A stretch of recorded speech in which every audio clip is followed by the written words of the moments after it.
Yeah, dude, Oren here. Casual Lions fan. We're watching the Dallas Cowboys and Green Bay Packers because obviously this game will have some sort of an impact one way or another on the Lions if they advance. They should advance. Aaron Rodgers is talking right now. It's all pregame stuff, moments or seconds away from kickoff and all that. But yeah, I'm kind of torn as to who I want to win this game. It's really revolving more around the Packers stuff. So if the Packers win, then the Lions would probably get another home playoff game, assuming they advance beyond the Rams. And then maybe even another one if they face them in the NFC Championship game. But if the Packers lose, then there's no way that they can make it farther than the Lions in the postseason. And that would kind of be a tough pill to swallow. Like with all the Lions' success and everything, winning the NFC North and then everything they've done. And we've thought the Packers were like mediocre at best. And then if the Packers make it farther than the Lions in the postseason, then that would just, that would not feel good. That'd be like the blood demon deal being like, okay, Lions can win a playoff game, win the NFC North, but the price is that the Packers make it farther than them in the postseason. And yeah, Packers fans would gloat about that for quite a while. So, but then again, I don't want to say I want to root for Dallas either, especially after what happened a few weeks ago against the Lions. So, but this entire time I've expected Dallas to win. I mean, they've been playing pretty good all year to the point like where you would expect them to go deep. Like they're not making too many mistakes in any of their games, and they've seemed dominant on offense and on defense in a lot of them. So I expect Dallas to win this game at this point. So Packers offense has been playing relatively well, but their defense has been kind of a roller coaster all year. The Packers fans do like to blame Joe Barry, so – but who knows? Just waiting for kickoff to start here. Oh, yeah, and I did sign up for Peacock yesterday, and then I got closer and closer to that game. It's like, you know what? Screw it. I want to watch the game. I'll sign up and do that. The only, positive note that I have about, the Peacock is just that, it's closer to real time when they do it live as opposed to NFL Plus or, D-Stream. Because on both of those, it feels like I'm at least a full play behind when I'm live on that one. And then I watch a live stream and I realize, oh, wow, they're way ahead of me. But with the Peacock, I feel like I'm much more closer to real time, maybe 1 second behind or whatever. So that I do appreciate. The real issues, the negative that I would have with Peacock in terms of the games is just I saw a YouTube video about this earlier today, and it made me realize, wow, the broadcast team for NBC is amateurish at best. Made a lot of mistakes. The one I noticed was that they didn't use the penalty flag graphic after that one of those first touchdowns. It looked like a touchdown, but then a flag called it back. But NBC made no awareness to the viewer of it by the announcers didn't say anything, or they didn't put up the flag thing, circle thing, and everyone was just still talking about the touchdown, and that was an error that I noticed. But there was several of them that were pointed out to me, and half of my focus was distorted from the game because I was also watching a live stream that was watching the game as well.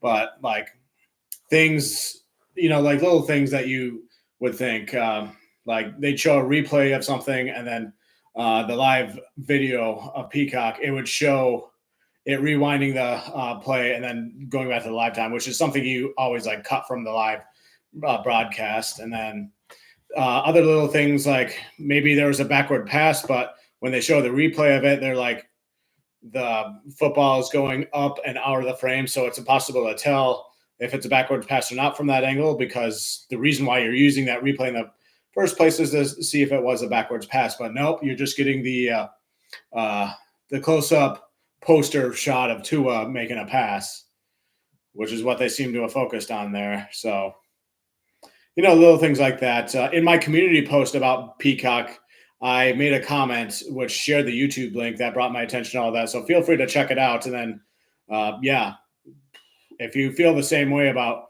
NBC's broadcast performance, let me know. Because this is something I'm interested in as a Lions fan, because the Lions are going to be playing on NBC tonight as well. And yeah, NBC is, they don't have too many broadcast teams and stuff like that, because they only do like once, maybe even twice a week. But they had 3 NBC playoff games throughout this weekend. So it's definitely a concern, like if they don't choose not to use the same resources like Fox or CBS. So might be an area of room for improvement if they're to move forward, especially with Peacock stuff. So, but yeah, I'm just going to type my question here in the chat.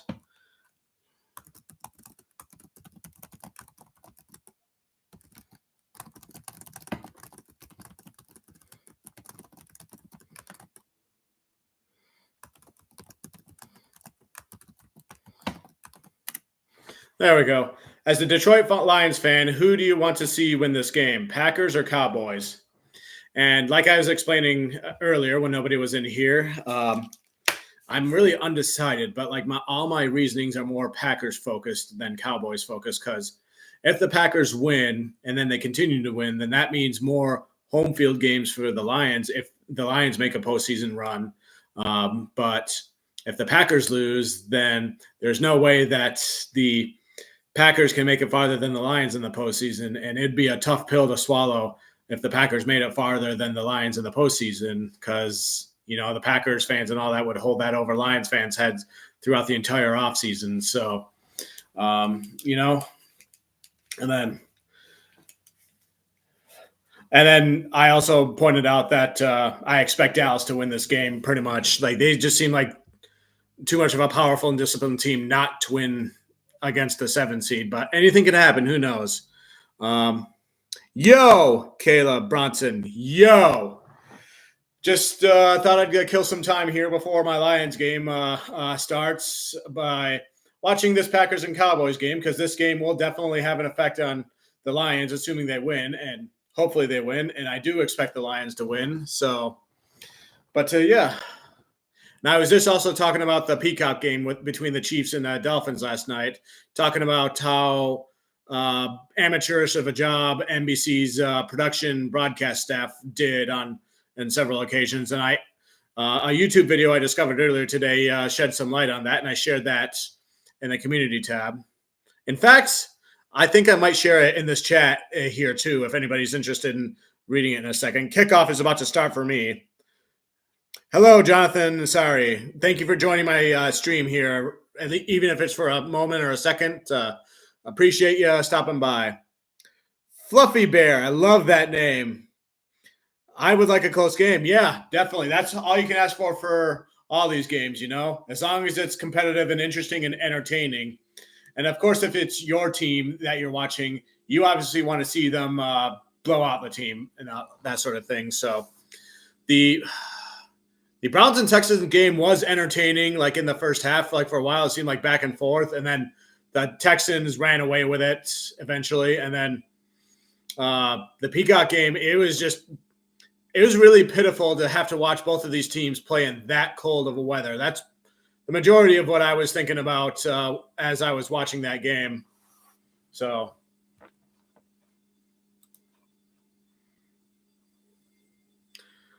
hang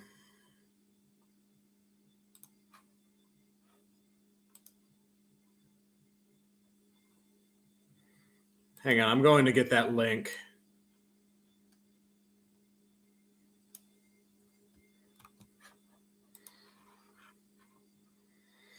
I sure hope the Packers get shut out. Yeah, we'll see, Jonathan. We'll see. I mean, Dallas' defense is really good, but I feel like where the Packers would lose this game is on their defense in sort of a shootout type of situation.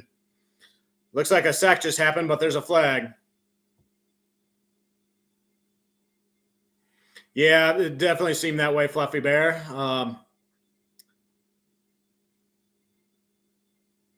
Illegal contact defense number 26. Yeah, I'm happy for the Texans. I'm glad CJ Stroud is having success there because I watched him in college football. Even though I don't root for the Buckeyes, I really liked him as a quarterback, and I was hyping him up for the draft time. And now I'm just glad to see that I was right, and he was so successful. So I feel weird though that the Texans.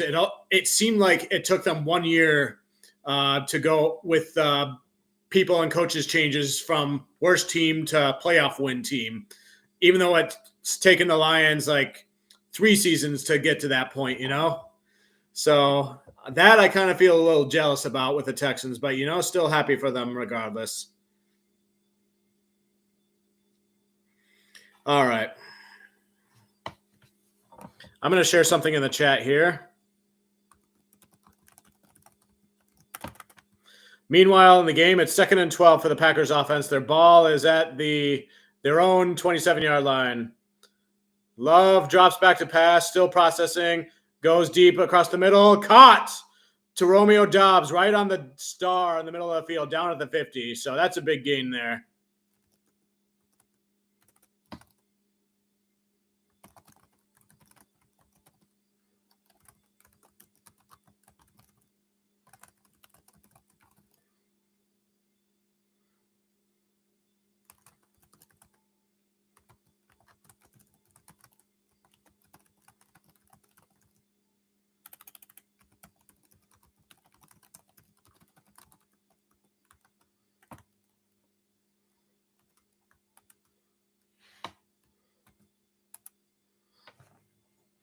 Love processing to his right, scrambles to his right, gets the pass off complete, short of the first down to Nelson, I think. Yep, definitely want to see all the rookies succeed. Most of the rookies succeed anyway, so just not against our team, yeah. That's what I meant by most, not the ones against our team. So in my case, it would be Puka Nacua, who I don't want to see succeed. So 2nd and 3 on the 45. They hand off to Aaron Jones. He gets the first down. The Packers are moving the ball so far. At any point, though, there could be interception or some sort of turnover. That would not surprise me with the Cowboys team.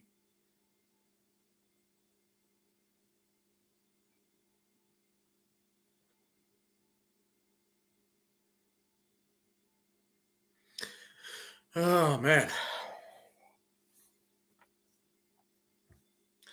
1st and 10 at the 41. Love under center.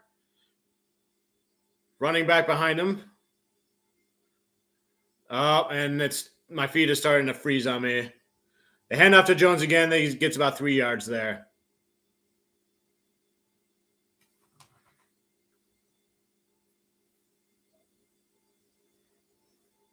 They're showing Dak Prescott. He has some sort of Darth Vader sticker on his uniform. I can't quite tell what that is. I'm not sure what it is. Or it could be some sort of mushroom or arrow or something.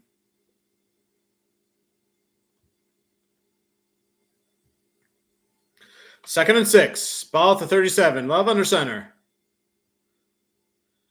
They hand off to Jones again. He plows his way to a first down, all the way down to the 23. Another decent run for the Packers. Are moving the ball both by running it and passing it so far. So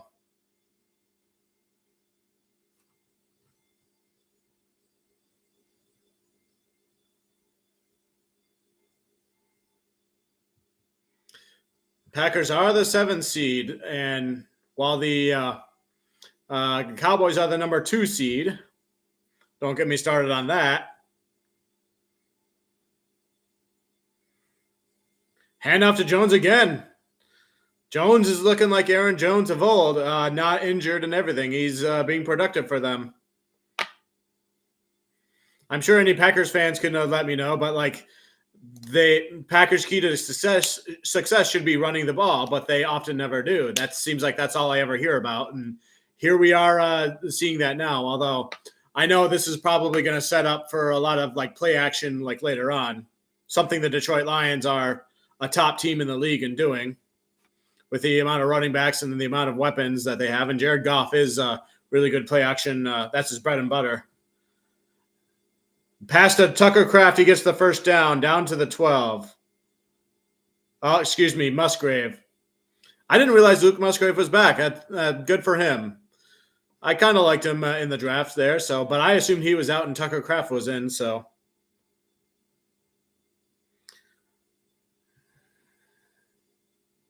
Yeah, the Peacock game was a disaster. I spent an eternity trying to watch it, so I hear you there too. So it was kind of like a slideshow. Like for me, whatever the NFL Plus app and then like D-Stream is kind of like slideshow. I didn't have any problems with the Peacock freezing up on me, but that doesn't necessarily mean I want tonight. I'm going to try using it for the Lions game for that reason, but yeah, so far a lot of negative stuff about it so far.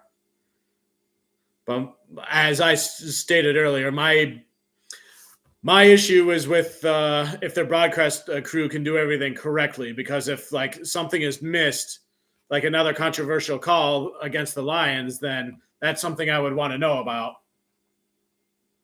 Oh, Love dumps it off to someone else again, and it's down to the 6-yard line. Wyatt, maybe? 85. Who is 85? Wait, I should know this. I have other tabs open that tell me what everybody's numbers is. Tucker Kraft. There's Tucker Kraft. That's who I was talking about just earlier. So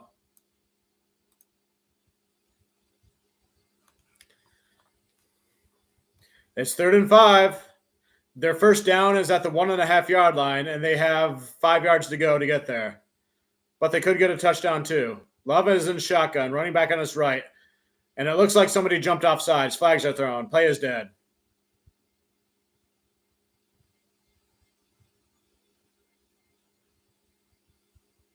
It's on defense. DeMarcus Lawrence. Half the distance to the goal. Oh, looks like he backward skipped to try to cover it, but it's like he's trying not to tip over and fall forward on one foot. It's like or something like that. I can't show my full body to demonstrate it, but you guys kind of get the picture from the idea from the replay. My picture is skidding again. Shoot. They hand off it to Jones again, and it looks like the Packers got a touchdown. Yep.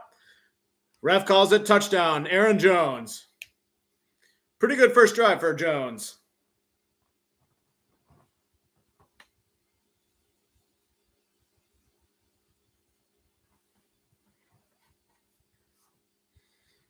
Let's see if they get the extra point. I know Dallas Cowboys have one of the top kickers in the league, but imagine if in back-to-back seasons in the first round playoff game for the Cowboys that the kicker misses a bunch of extra points like last year. And then the Manning brothers were getting aggravated about it, and Dan Campbell is on a guest on our show. He's like, ugh, got the shanks a little bit.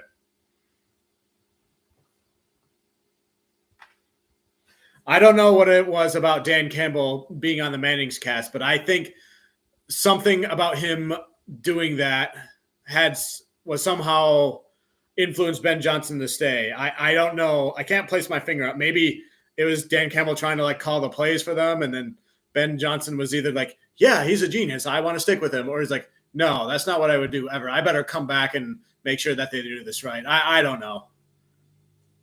I'm talking about stuff from at this point last year, so.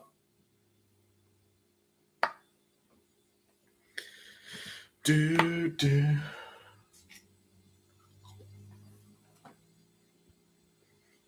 certainly did, Fluffy Bear. They certainly did.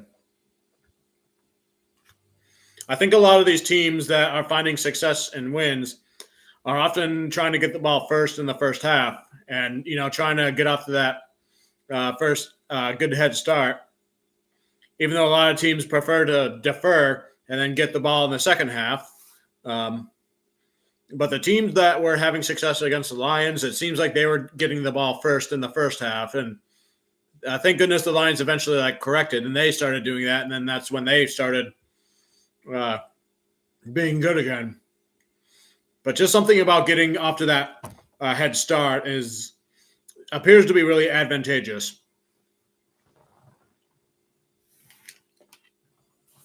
So I moved my setup to a different part of my apartment. I got this up behind me, and usually I have like this Villains shirt or like the Lions jersey that I have, or something else, a Penei Sewell thing. But I got my It's a Lock shirt hanging up here. That's the official shirt for the Detroit Lions winning the NFC North. I ordered it right after I went to that game in Minneapolis and watched them clinch the division on Christmas Eve. So, got to represent the fact that we're the NFC North champions somehow, And that's kind of why I don't want the Packers to win this game. I'm torn with if I want them to win or lose, but like the reason would want them to lose is because I don't want to risk the Packers making it farther than the Lions and then having to hear about it all offseason about how the Packers are better than the Lions because they made it farther in the postseason than Detroit, Not that I don't have confidence that Detroit can make a run, but, 12 plays, 75-yard up. Graphics gone. Yeah, agreed. And I also didn't realize how complicated the coin toss thing was until Jair Alexander did that thing and got suspended for it. Like, I didn't realize that if you win the coin toss, you get the choice to defer or to get the ball first or to go on defense first. But then they let the other team defer. That way, the team that wins the coin toss guarantees that they get the ball in at least one half or the other and not lose the ball in both halves, apparently. So I didn't realize that about those rules about the coin toss there. So, yeah, I didn't know about it until the whole Jair Alexander situation happened. So that's interesting, though. I mean, how often do we get to watch the coin toss situations anymore, except if it's like an overtime game? If the game is in overtime. Maybe like during the Super Bowl you get to see it, but Tolly Pollard runs the ball, gets about 5 yards. Pretty decent run there.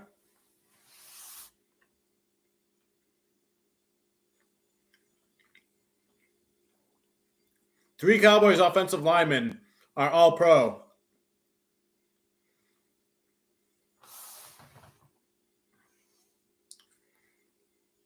Here we go. That's Dak Prescott's cadence. They hand off to Pollard again. He gets about a yard that time.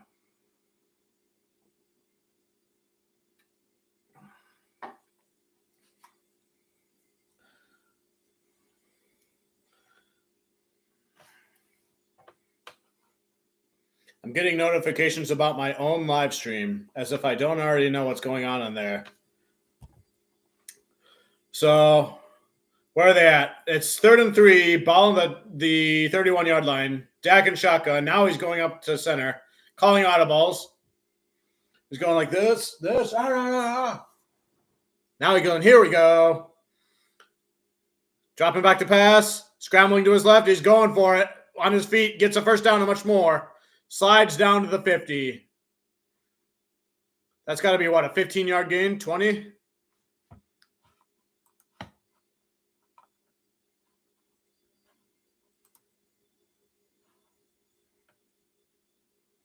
$18 yards on that gain.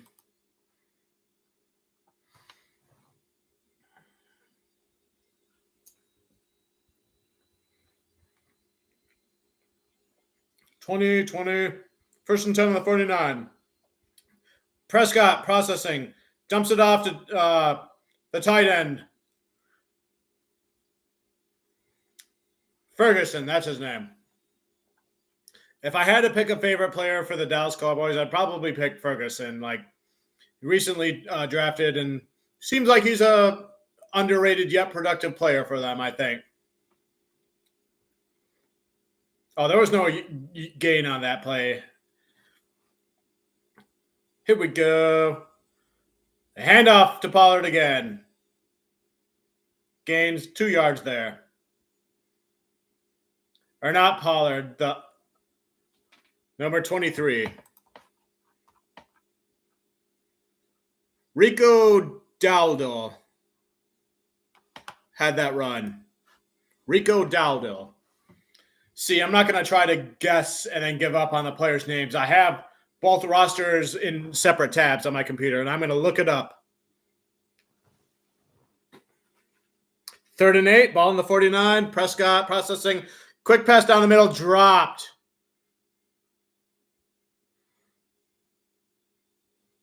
That was to Lamb, but he couldn't reel it in.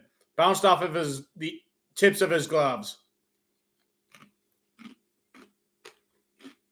CeeDee Lamb. I apologize if I offended anybody for that, but I figured his fan base would have some sort of Lamb related way of identifying CeeDee Lamb, just like how Perna is always like, I'm on rah, rah, rah, rah, rah, rah, rah, rah, rah, rah, St. Brown.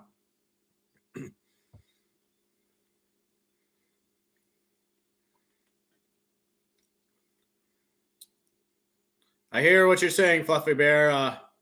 Fair catch, but he ran into him. Probably, yeah, there's the flag. There's the flag. It looked like an accident. He probably didn't even see him while he was tracking the ball, I bet. Happens every now and then.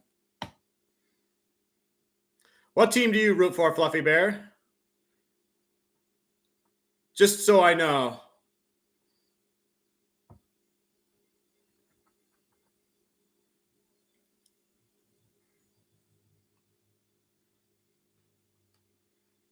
Refs are discussing it, or the Jeffs, as I like to call them now.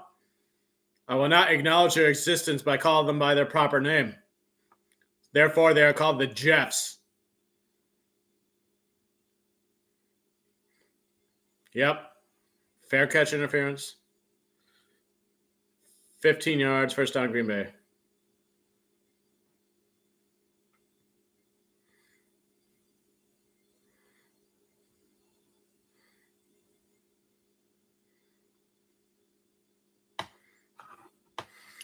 So Dallas had to punt it there. Good job by Green Bay defense there for now. So you can't blame Joe Barry for that one. You got to give him credit where credit's due there. Baltimore Ravens. All right, good to know. Good to know. The Ravens had a really, really good year this year. I hope you don't. I hope you excuse my hatred for Justin Tucker from a few years ago during that record-setting 66-yard field goal to win that game against Detroit, bouncing off the crossbar and going in. I had to stop watching the NFL for a few weeks after that because it was just so gut-wrenching.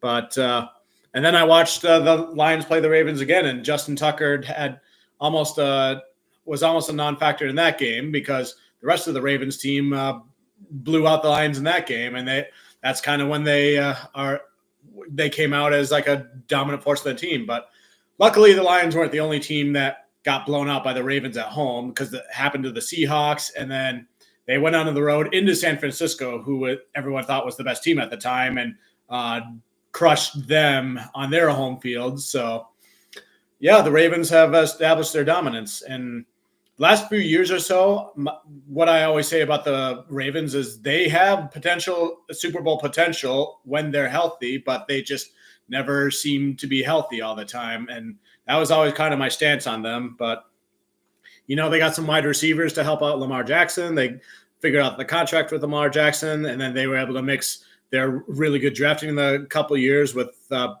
picks like Kyle Hamilton and Tyler Lindenbaum. And now they have an all-around complete team. It's basically like what the Eagles were last year, I'd say. And they're coached by none other than John Harbaugh. This game is rigged 100%. You think so? As a Lions fan who watched the last time a game was played at AT&T Stadium, I would not be surprised. The question is, which team owns the Jefferies even more? Because both teams do tend to have them do things in their favor, And we're back, and Jordan Love is back on the field. First and 10 at the 29. Can you answer that for me, Jonathan? Which team owns the refs more, or the Jeffs more than the others? Because both teams are known to do that. Love going deep, deep, deep, deep, deep, deep. Bounces off the cornerback's helmet out of bounds. Woo! Rolling the dice early. Jaron Curse had good coverage on number 80 there. Melton. And the pass just bounces off the top of his helmet and goes out of bounds.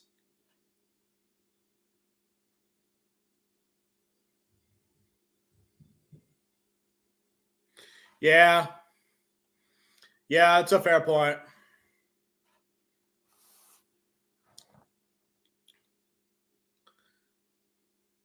They hand off to Aaron Jones again. If it ain't broke, don't fix it. But he only gets a yard on that play. Jonathan, who are you rooting for in this game? I take it you're rooting for the Cowboys, or that's just a hypothetical guess? Or are you just hoping for a good game like me? So I'm just watching this game because I know it's going to affect the Lions, assuming that the Lions beat the Rams later tonight. So like I've said a couple of times before, I'm kind of torn because if the Packers win, then the Lions could get more home games, playoff games on Ford Field. But I don't want to risk the Packers making it farther in the postseason than the Lions. Not that I don't have the confidence that the Lions can't make it far, but imagine what the offseason would be like for hearing it from Packers fans if that happens. Nice cat pass to Dobbs, by the way, down to the 50. It's like deja vu. Like they made a really good pass in the last drive down to the 50, and now here's one here to Dobbs. All right. And Mark Andrews is back in. Yeah, I knew Mark Andrews was injured and out for a while. And then, yeah, now he's back, and they might get him back just in time.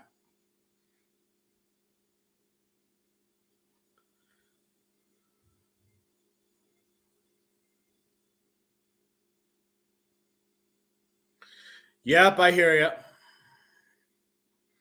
I actually live in Wisconsin as well, and I root for the Lions, but I'm sort of on the other side of the state, over near Minneapolis. So, and I was living in Michigan for a long time, so I relate to you there, Jonathan.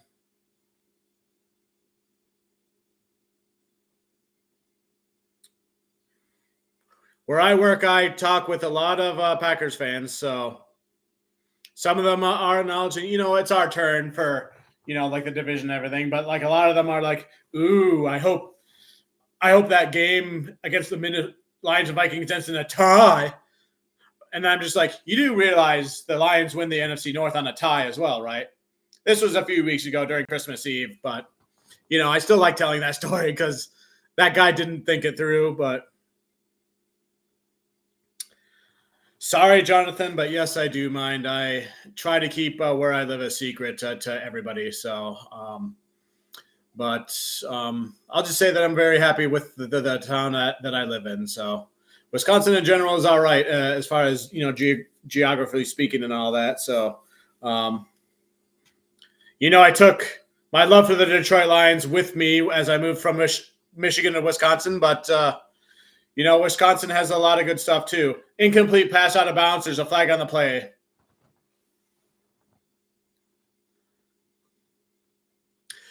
I will say, though, Appleton is probably one of my favorite towns in Wisconsin. It has a lot of cool stuff. I've been there and toured it.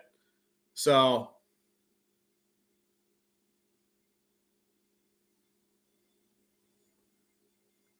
yeah, definitely. So, there's a lot of good, decent places around here. Like, I think Wawasu is over here somewhere.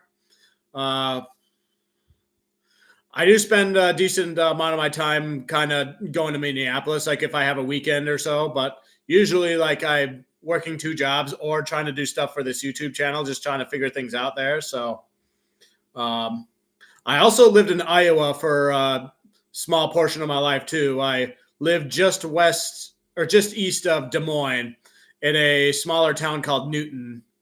And then I worked over there for as a newspaper reporter for a little while. And then I worked at the casino for a little while. And then I moved back to Michigan for career opportunities. So another chapter of my life. Packers have to punt. Commercial break.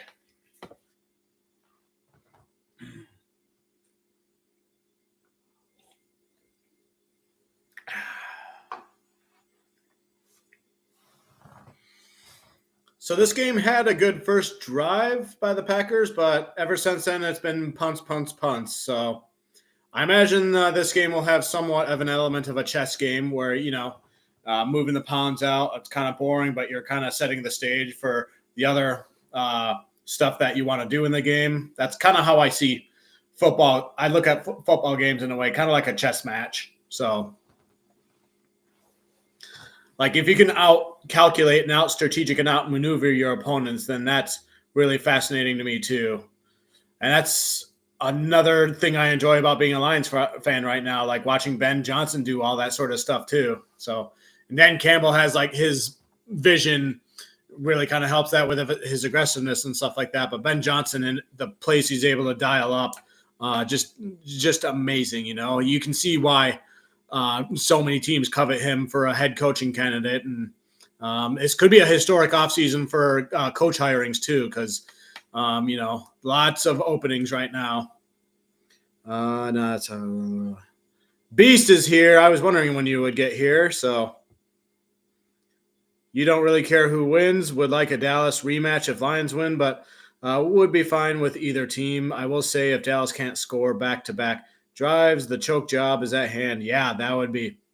Yeah, I could see people like whose names rhyme with Booter, Begruder, getting a lot of flack on the internet if like things like that happen.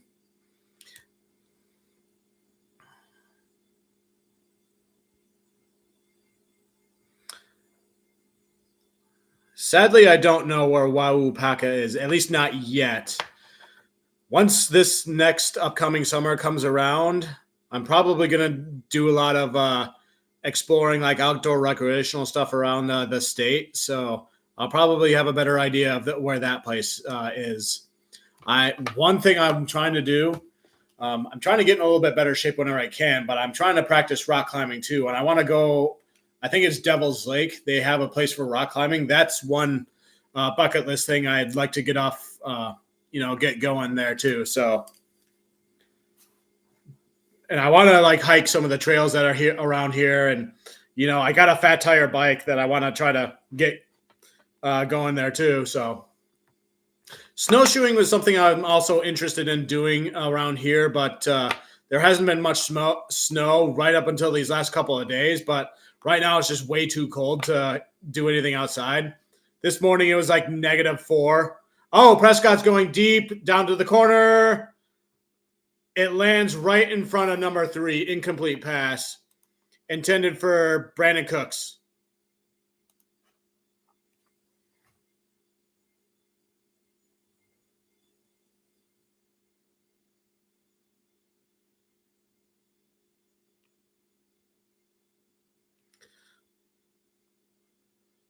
CeeDee Lamb's getting talked to by people, according to Aaron Andrews. Interesting.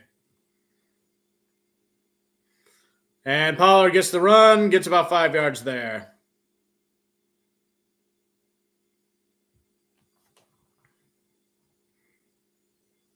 And there's places like Madison and Wisconsin, Milwaukee that had my interest too. But my fear of those cities is that like all the Chicago people have moved up there and brought a lot of the negative stuff with them at this point. But, I could be wrong. I won't know until I go there and experience it for myself, though. So 3rd and 5, Prescott processing passes. It's intercepted. Jair Alexander gets the interception. He's bringing it back. It looks like he got the touchdown. A pick 6. Wowzers.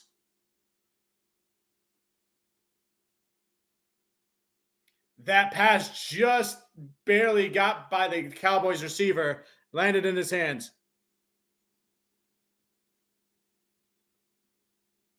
Green Bay's ball, 1st and 10 at the 19. He was down when he caught the interception.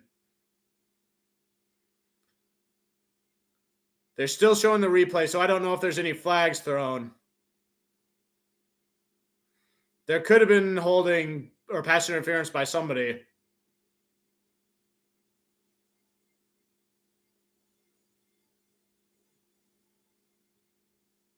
I guess no flags. 38 seconds to go in the first quarter there.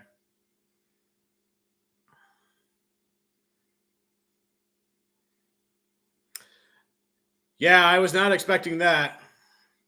You would think the Cowboys would be too disciplined of a team to make mistakes like this to a first-round opponent. But it's still the first quarter. 1st and 10 on the 19 for the Packers. Love and shotgun. Dumps off to the right, to the left, except gets a first down, gets forced out of bounds, down to like the 4-yard line. That was a dump off pass to Aaron Jones, or screen pass, or whatever you want to call it. Yeah, screen pass. Good blocking by the Packers.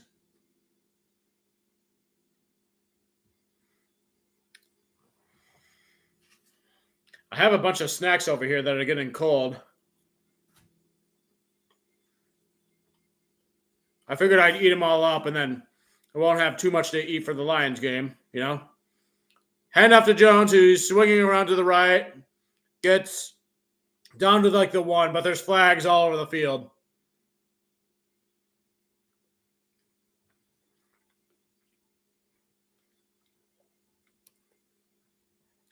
Beast, I prefer the word karma. Karma for what happened after the last time a game was played at AT&T Field. Oh, Tucker Kraft gets a holding penalty, so that'll bring it back.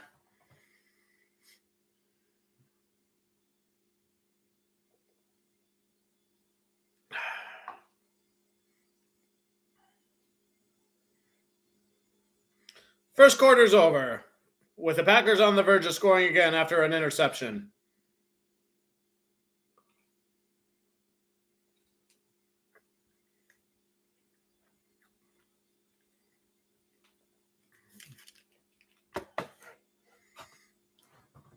At this time, I'm actually remembering. I almost always forget to change this, but who really pays attention anyway? The quarter changes and the scores and everything. It's just basically for my reference if I have to go back and edit this or use it for different videos. But, you know, just for the sake of appearances.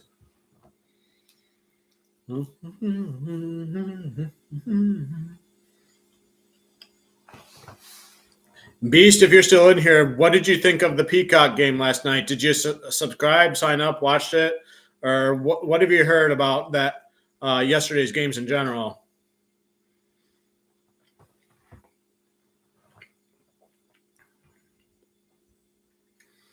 Because I didn't have to. I know a lot of people don't like it because they thought it was like lagging. I actually didn't have any problems with like the picture lagging or anything. And it was like, I was like right at live time when it was at live as opposed to when I used NFL Plus and D-Stream. However, the broadcasting crew was what I had issues with because they made a lot of amateurish errors with like how they presented the game, like with the replays and like the graphics and various other things. And I shared a YouTube video describing like much of it. So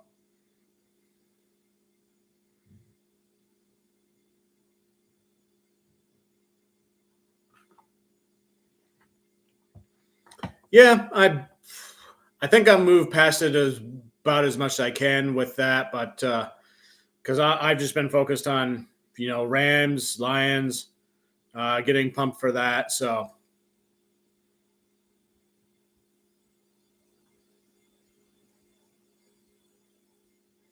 but I think everybody knows now.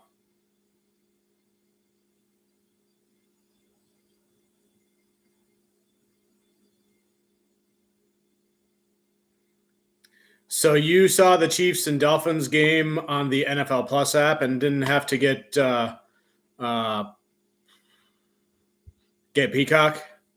Because I didn't even attempt to use NFL Plus to watch that game. I just like tried it on Peacock just because I figured, you know, everybody's going to be watching and trying to use it and get the experience through that way. And I wanted to experience that too, so that I have something to talk about with it. I don't want to sound like an idiot, without watching it and then not knowing what the heck is going on. But I feel like they chose the wrong game to, pass catch to Dobbs down to the 1. I feel like they also picked the wrong game to do that with, because that game was so cold that you just kind of felt bad that the players were playing in that game. Just my opinion there.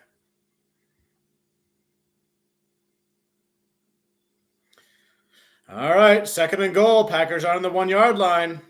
Love is under center. There's Jones in the backfield. Looks like a bunch of receivers bunched to the right.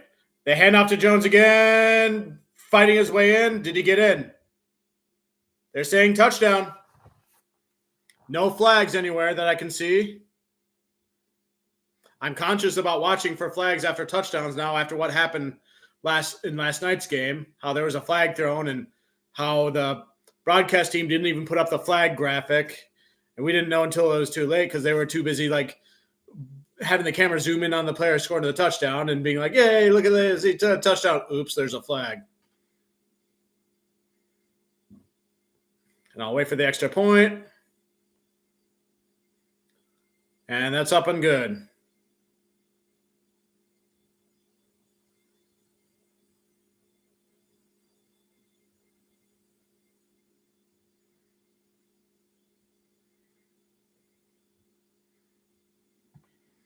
All right. You mean like on a replay? I figured as much. The game was also kind of a blowout by the Chiefs, to the point where it's like, yeah, the game wasn't that exciting anyway. And I know the Dolphins are a high offense team, but they're used to playing in Miami, where it's usually really warm, and then they go someplace where it's really cold. Why else do we think that they tend to struggle in December? Dolphins are mammals. They don't belong in the cold, as everybody likes to say. Indeed, Fluffy, indeed. Of course, if you adjust to deal with Jones, then that leaves open a bunch of opportunities for passes, and then they can destroy you that way. And lots of play action and that sort of stuff.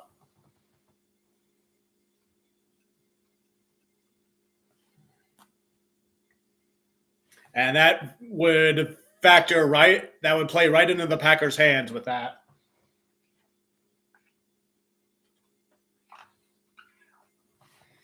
This is how a lot of successful offenses like to run their games and their drives. Start off being successful in the running game enough to the point where you can use the play action pass later on, and then after they adjust to stop the running game, and then that sort of thing.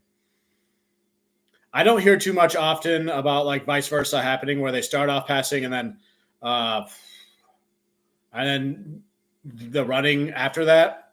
I assume there's a good reason why the majority of the coaches don't do that, because I guess it's easier to trick a lineman into thinking it's a running back getting the ball as opposed to a pass than it is vice versa. But I think in that way is what used to happen with the Stafford years.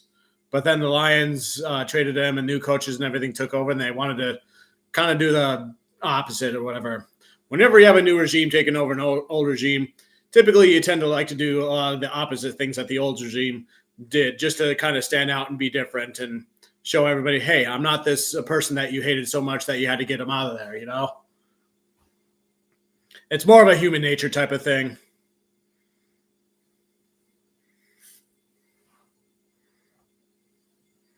I guess Aaron Jones's jersey got torn, and they're trying to sew it up. Patrick Mahomes had his helmet shatter last night, and now Aaron Jones has his jersey torn.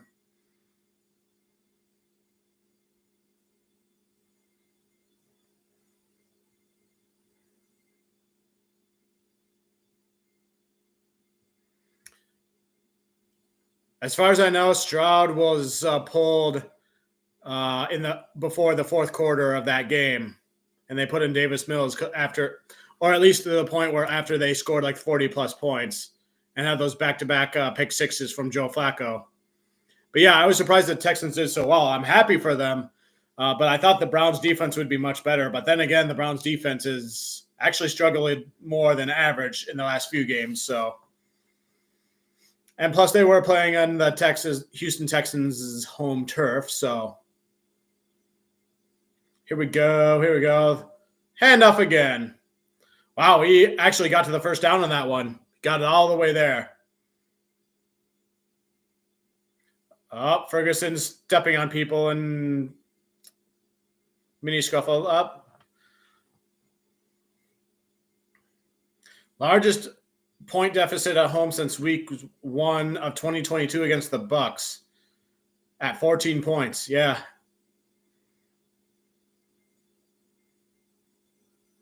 Regular season matchup with Stroud Beast. I'm not sure I know what you mean.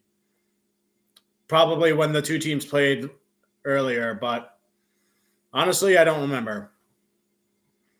I can look it up next commercial break and I'll see.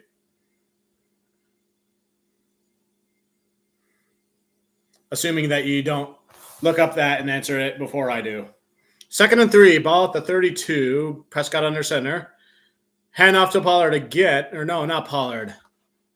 I always assume the Cowboys running back is Pollard, but oh no, it is Pollard. He's number 20.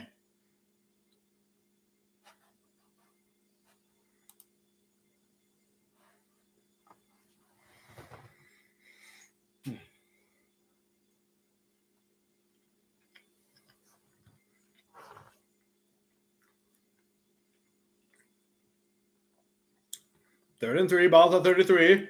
Prescott in shotgun.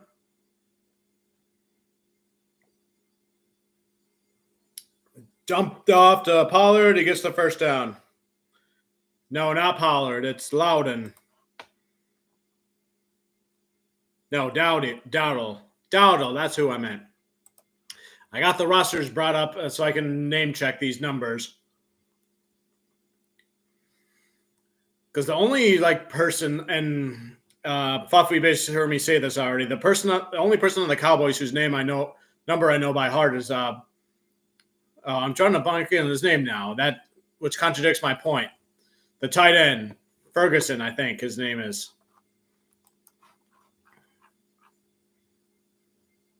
Yeah, Jake Ferguson. Because he's probably my favorite. He's the one stands out to me. I did some research on him. That pass went through Lamb's hands, by the way. He must have some sort of mental block in this game, I guess, because he was getting talked to by Dak earlier and then Mike McCarthy earlier. So something must be going on with CD Lamb.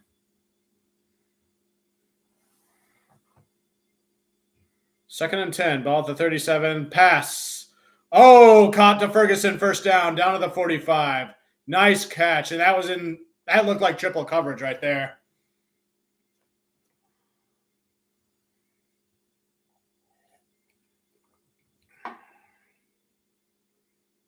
Oh, it went right over Quay Walker, and Ferguson caught it right above him. While a Packers person behind him was trying to swat it away. But the timing was off.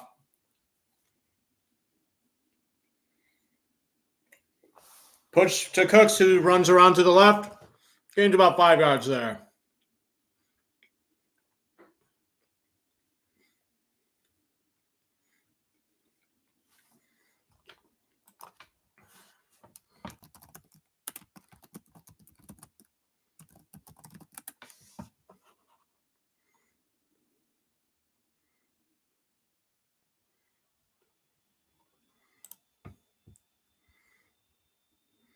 And Pollard goes nowhere in that one.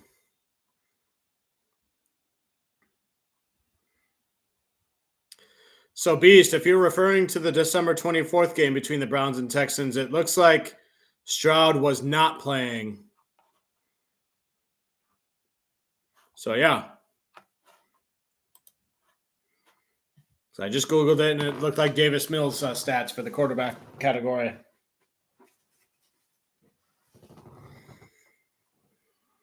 Third and 5. Dak scrambles to his right, pump faking, and he gets tackled. Keyshawn Nixon gets him. He was out of the pocket, so I don't think the stats will count it as a sack, but they brought him down for a tackle for loss. What the heck? Jair Alexander just shoves his wide receiver. Nobody, yeah.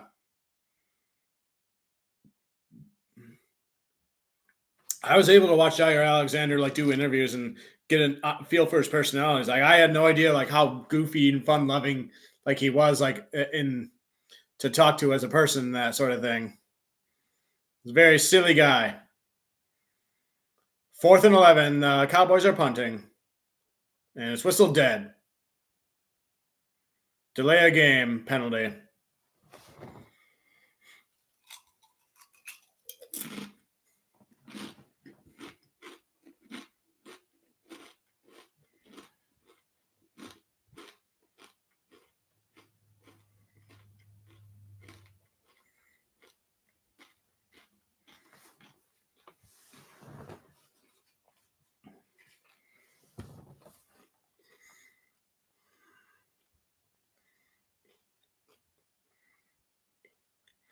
Fair catch is called at the 7.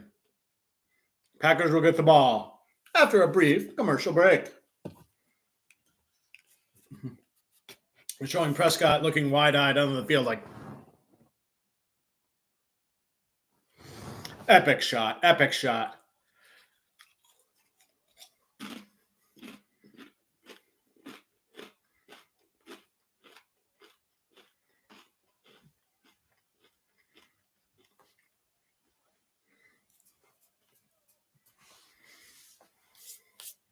Just going to check social media here real quick. I am not on Twitter, by the way, so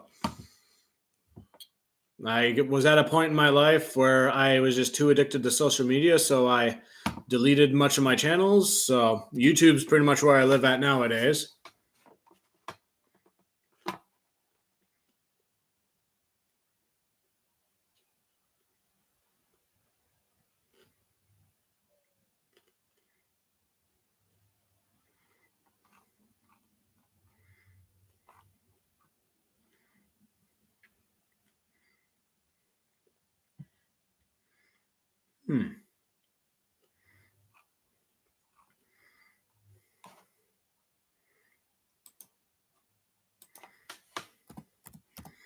Basically looking for a report on the inactives for the Lions, who will be playing and who will be out.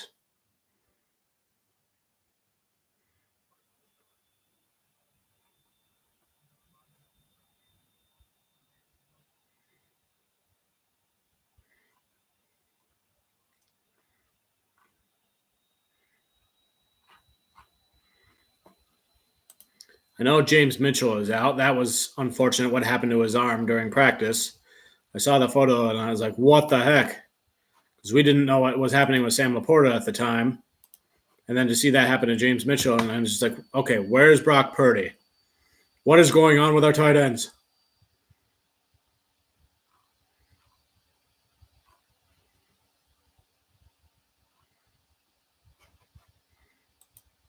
But yeah, just me being over dramatic, I guess.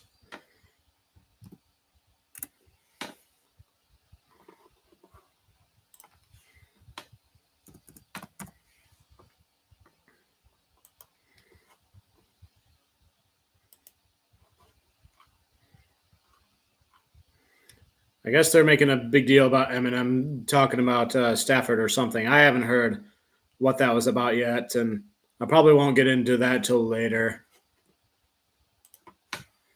All right, 1st and 10. They hand off to who else? He gets stopped at the line of scrimmage. So I guess Dallas is starting to stop Aaron Jones, and that's going to set up for some passing plays, which I think we'll probably start to see here a little bit. I mean, we've already seen a couple good passing plays to get to the Packers to the 50, so.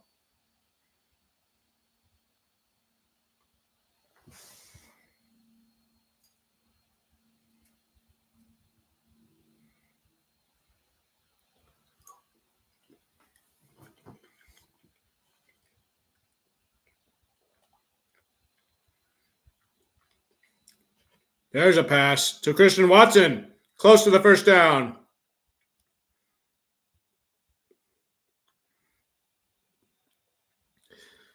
If I had to pick a favorite player for the Packers, it would be Christian Watson. And at the time, I thought the Lions were going to draft him, and he got drafted right around the spot where I thought he would get drafted. But the Lions traded up with those draft picks and got Jamison Williams, who's proven to do some really good things. Like, he's had a couple of good, nice deep ball catches. One of which was right here at the Dallas Cowboys Stadium a couple weeks ago. 3rd and 1 for the Packers. Ball at the 17. Play fake. Love is scrambling to the left. Passes. Did he catch that? Incomplete, they say. Intended for Tucker Kraft.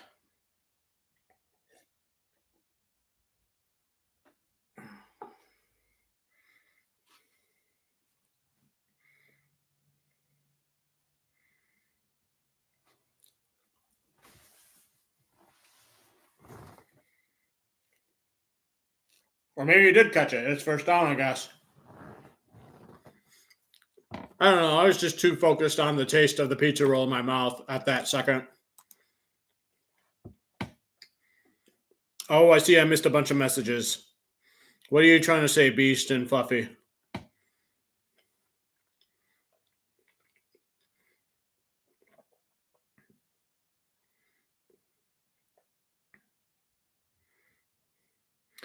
Yeah. Injury reports, yeah.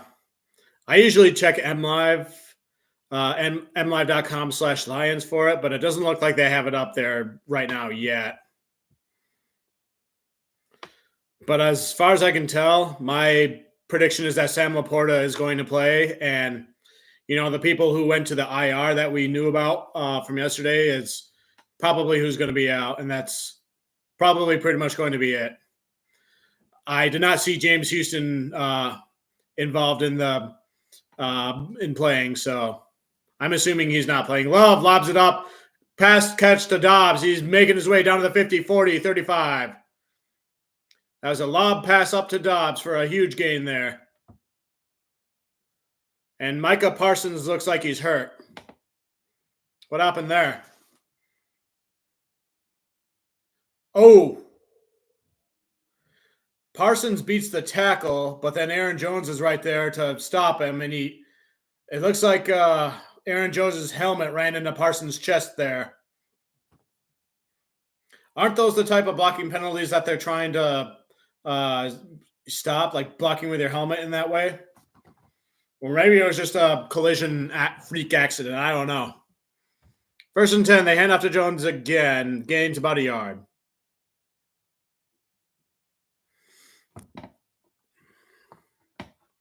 By the way, Jordan Love is playing great. Yep, we know. Jordan Love is the guy for the Packers now. It was an evaluation year, and you guys, he looked like he was bad at first, but then he got really good.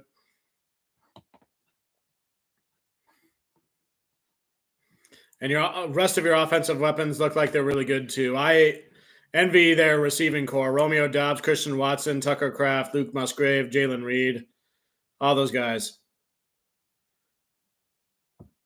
Tavian Wicks gains a few yards, gets forced out of bounds there.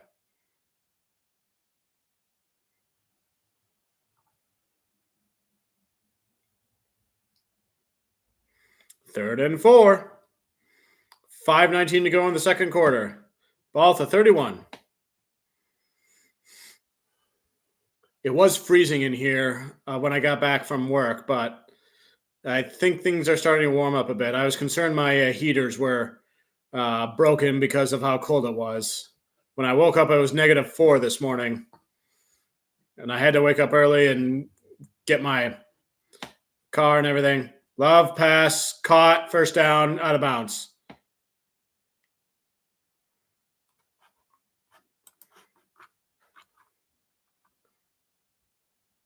Luke Musgrave on that catch.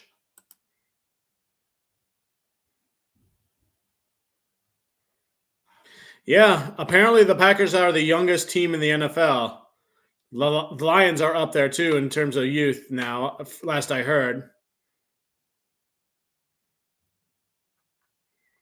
What do you mean, Beast? How was yesterday for me? You mean as far as the temperatures? It was down to 14 degrees yesterday when I drove, but yesterday was my day off from both of my jobs, so I used it to basically clean up my apartment, do dishes, do laundry, balance my checkbook, that's all that sort of stuff. I have a couple of bit large Christmas presents that are still in boxes that I need to assemble. So that's pretty much the gist of it. Oh, and my feed froze. My feed is frozen. There we go. Now it's back. 2nd and 7, under center, handoff again. The Packers are running the ball enough to where they need to. Dallas is finally adjusted, and that's, like I keep saying, that's going to open up for the pass whenever they want to. How was your yesterday, Beast? I feel rude for not asking. Cowboys call a timeout, and did you call it soon enough, though? Yep, they did. I've been also thinking about the TV show Lost lately, and I've been trying to kind of rewatch it, but I can't find it anywhere. I'm told it's on Hulu now, so instead I'm watching like video reactions of people watching the show Lost and watching it that way. I think the YouTube channel is called The Normies or something. So that was a family show that I watched as a teenager with my parents and everything, and lots of that show still sticks with me to this day. I know not everybody likes the show, but I don't care because it was one of my favorites, if not my favorite show. Yeah, and when I signed up for Peacock, I realized they have House on there, and that's a show that I got to rewatch and watch several of the episodes because that's another show I missed too. I think Wilson was actually my favorite character on that show, Lost, just because he's the only one who could match wits with House, and he always had that sarcasm in his voice anytime you talked to him. Love, pass, caught, touchdown. Is that Jalen Reed? Oh, Dontavian Wicks, touchdown Packers. What is that, 25-yard lob up? Jordan Love's really good at those lob up pass accurate downfield to the receivers, as evidenced there. It used to be intercepted, but now they're resulting in big yardage plays and touchdowns.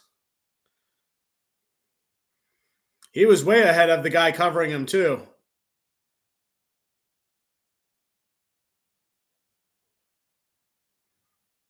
Oh, the extra point doinked. I had a feeling that would happen in this game after what happened in the Cowboys' first-round game last year. 20-zip Green Bay in the second quarter. Doink, doink, doink, doink, doink, doink, doink, doink, doink, doink, doink, doink. I'm surprised somebody like Urinating Tree or someone like that doesn't have a doink counter where they tally up all the missed extra points of the season. Maybe that's something I should start doing.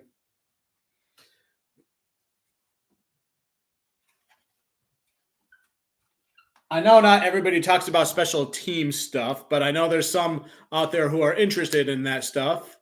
And maybe that's a market that I can corner for YouTube, like just special teams stuff. Like how many missed extra points, how many missed field goals. Wait, Unity Tree does kind of do that. Like if it's a critically missed field goal, he'll show it and then he'll do his laugh, his troll laugh, like which I thought was pretty funny. So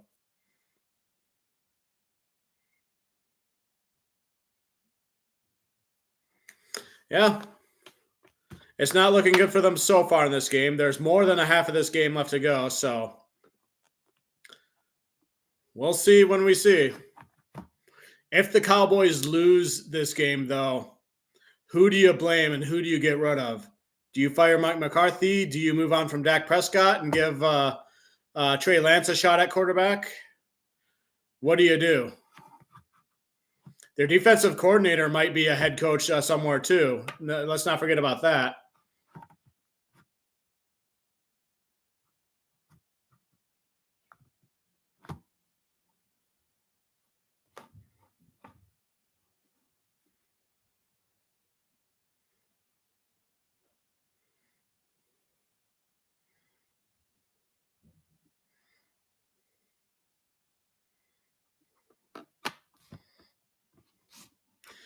Personally, I don't like mind the Cowboys too much like every year.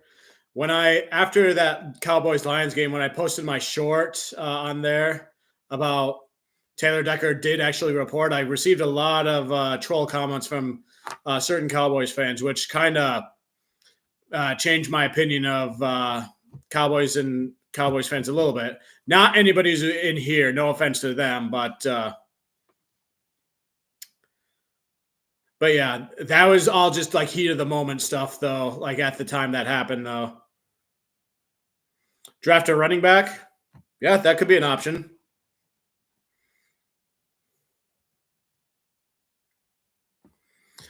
Do you think Fluffy Bear, if Bijan Robinson or Jahmyr Gibbs fell to the Cowboys pick in the early 20s, that they would have drafted them instead of Maze Smith? Because both those running backs went super early. The only other option I could have think of was Zach Charbonnet, but he went to the Seahawks. But he would have been available there too.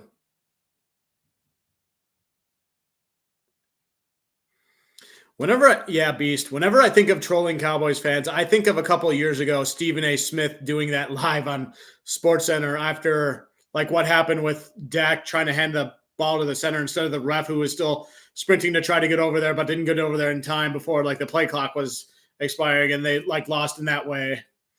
So like the Stephen A. Smith, that's kind of what I think of there.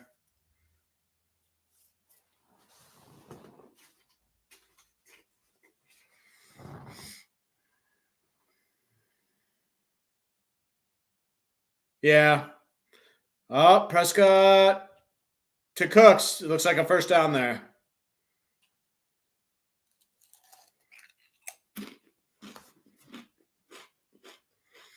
Dak Prescott was an MVP candidate this year for most of the year. And then I think after the 49ers and Ravens game, Lamar Jackson pretty much took over the lead for that.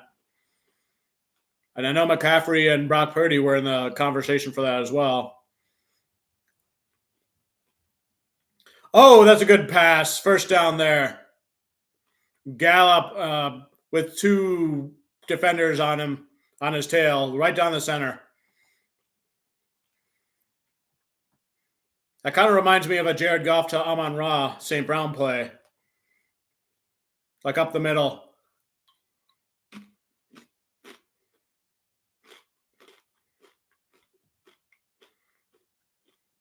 Stopped at the 40, just short of the first down. 2-minute warning.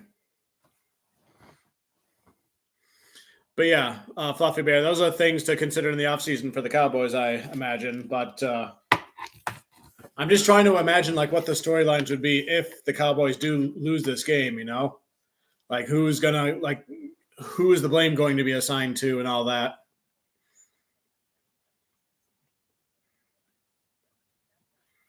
Saquon Barkley or Derrick Henry? Yeah, that's a possibility. I guess if they're willing to pay them. I guess you got to figure out what their salary cap is too. Like if they can afford certain players and then be able to keep some of the other players. Because didn't they just give a decent sized contract to one of their offensive guards? And then Prescott's on a decent sized deal right now too. They might have to pay Micah Parsons once his rookie contract is up, which should be after next year, I think. But yeah, all that stuff I'm sure will sort itself out with whatever Jerry Jones prefers to do.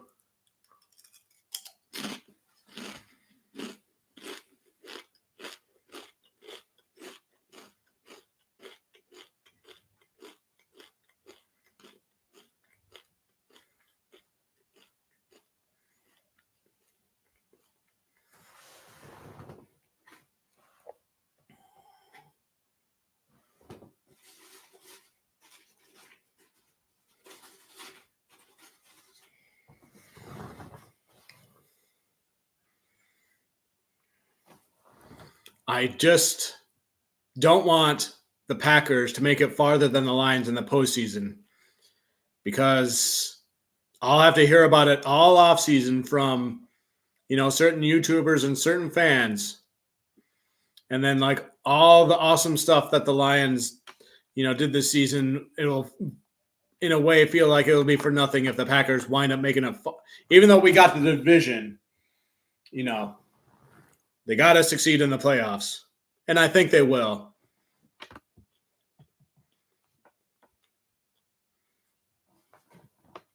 Oh, yeah, Jordan Love, 185 yards. While Dak only has 61. Yeah, that is crazy.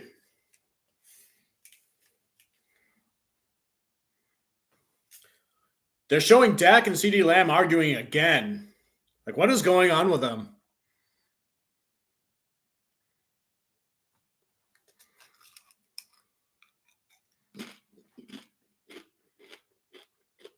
Intercepted. It's going to be a pick six. Darnell Savage has a quick pass over the middle, and he just zipped up, caught it, and just man, oh man. 26-0, and it's not even halftime yet. Green Bay Packers doing this in AT&T Stadium in Dallas. Wowzers.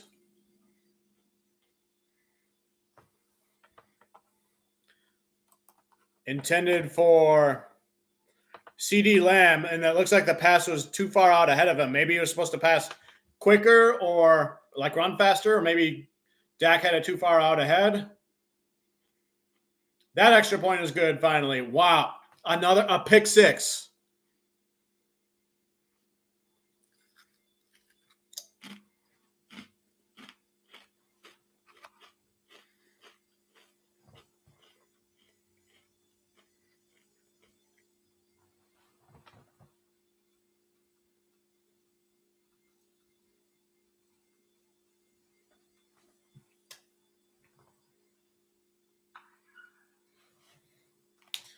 I could be an asshole troll about the Cowboys and troll them after what happened against the Lions, but I'm trying to take the high road. I'm trying to save all my good karma for the Lions win because I want them to have as much of a chance as possible. So I'm not going to be that much of a jerk about the Cowboys losing if that happens. So, but if you want to beast, by all means, it's a free country.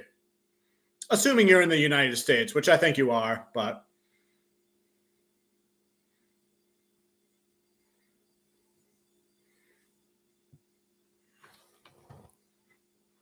this kind of reminds me of the Week 4 game with the Lions and Packers when the Lions jumped out way ahead, but Green Bay had a decent comeback right up until Quay Walker tried to leapfrog over the lineman during the field goal attempt, which got him penalized, and then that brought them closer to the end zone where the Lions just scored another touchdown, and that was the dagger of that game.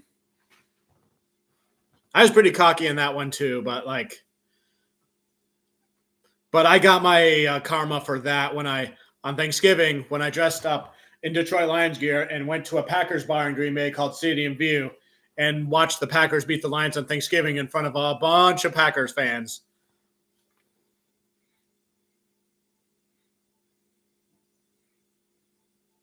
Yeah, I don't blame him, Beast. Do whatever you got to do. So just don't be too mean to Fluffy Bear because I know he kind of wants the Cowboys to win too. So no internet wars in my thread, please and thank you. I was kind of a douche to a couple of people in a YouTube short I did last week where I screwed up how the bracket was going because I didn't realize that it was the last seed that would play the lowest seed for the divisional round that would play against the top seed. But the way they corrected it was like, oh, you're wrong, you're an idiot and all that. And I was like, no, I'm not going to apologize or admit my mistake if you're going to be a jerk about it like that. So that's basically what happened on that one. But I'll probably make another short that'll update the bracket and then that one will be correct. But if I'm wrong, I'm wrong. But I'm not going to get on my knees and cry and beg for forgiveness just because a PC person starts typing and decides to be a jerk about it.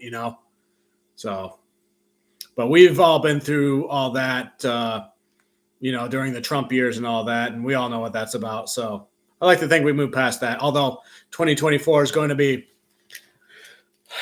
another significant year because it's a presidential election year. So a lot of interesting things will probably happen again. Oh, you want the Packers to win, Fluffy? Okay, never mind. I thought I was standing up for you. I have a short memory, so my bad though. That's right. You just want a good game. Like I think that's what you said. Okay, I'm gonna scroll up and double check. I don't like being wrong about these things.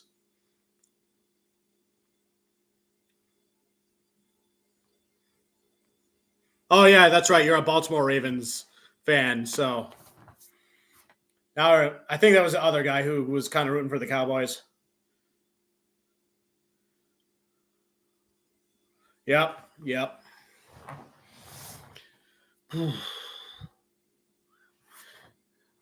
I think the running theme is like the NFC North teams, like each other's division rivals, are the biggest weaknesses for the team. So for the Ravens, as long as they don't encounter the Steelers or the Browns in the playoffs, then the Ravens should have a clear path to Super Bowl victory.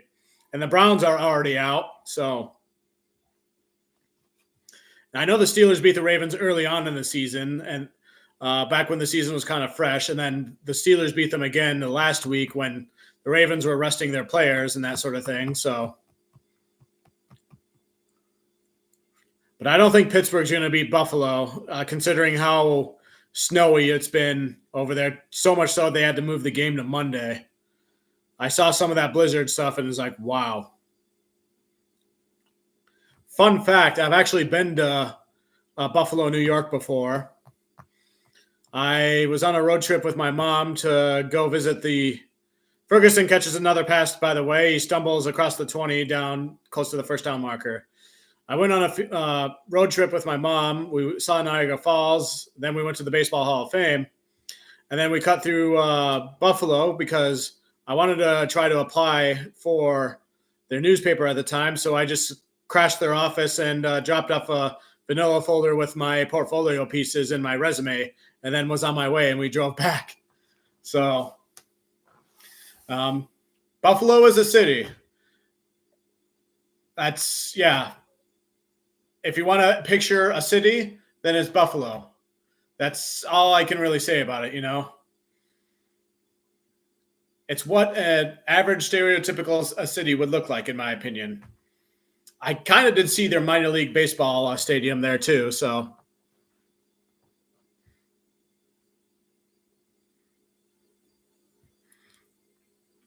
think of it this way, Fluffy Bear. You have stress-free football to watch. You have no reason to be stressed when you watch these football games.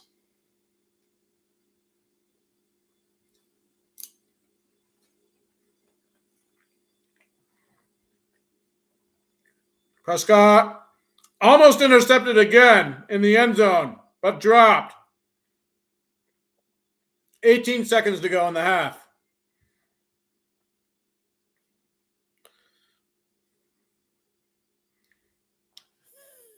Devondre Campbell.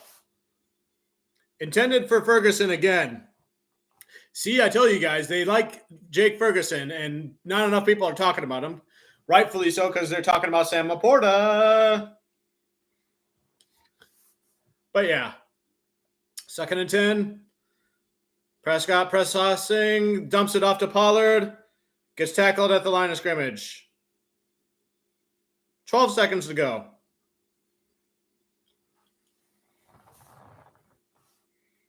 If the Packers win this game, then that means whoever wins the Lions and Rams games would advance to play the winner of the Eagles and Bucks game. That might sound confusing the way I said it, but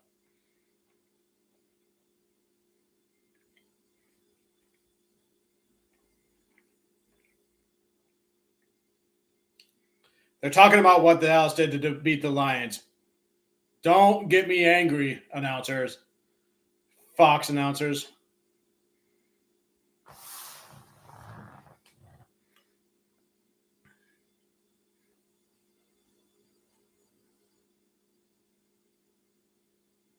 Yeah, that's a fair point. Like the Rams game kind of comes to mind with that, but the Ravens, as far as I can tell, they seem like the most complete team that's out there. So, and I'd probably say I don't even know if David Ojabo has played yet for the Ravens. He was the other edge rusher besides Aiden Hutchinson, who was a big name in that draft. But Ojabo got injured during the NFL Combine, so he fell. Kyle Hamilton, though, I think is probably – I might have said this already before. Kyle Hamilton, I think, might be my favorite player on the Ravens because there was a lot of talk about the Lions possibly drafting him too because they needed a safety, but – a lot of Lions fans were saying, you have the second overall draft pick. You're not going to waste it on a safety. Oh, caught to Lamb at the 1 yard line. Doesn't get it in a touchdown, but there's penalty flags all over. Lamb looks kind of shaken up after he got hit.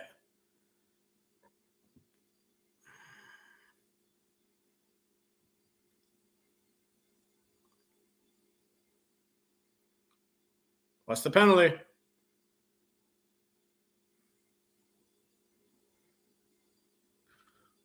Illegal contact defense. Decline. Indeed, indeed.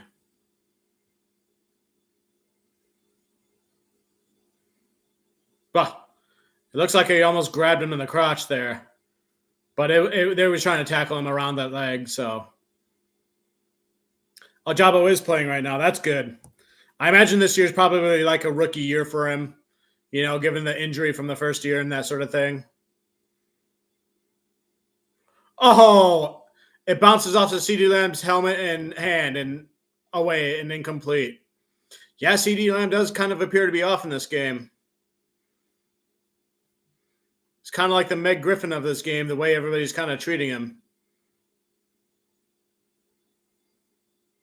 What's the name of the Ravens fullback? Because that player impressed me a lot too. He did a couple of good things against the Lions, and I was like, whoa. The Lions could probably use a fullback like that because the Lions have Jason Kabinda, but he's always injured. But he's like the gritty type of player Dan Campbell likes, but he's always injured now. So, fake pass to Ferguson goes around to the right, touchdown Cowboys.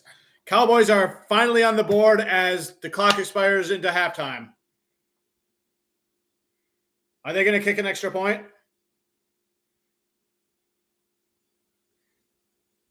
Fake handoff, and then just a quick dump off to the right.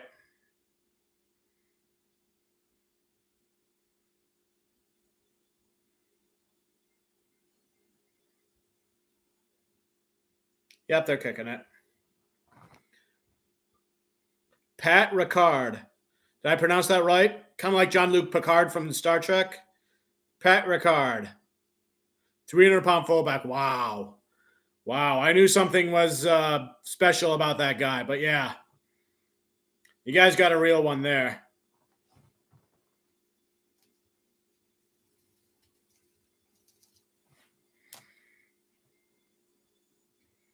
Congrats, Dallas. You finally got on the board before halftime. Yeah, buddy.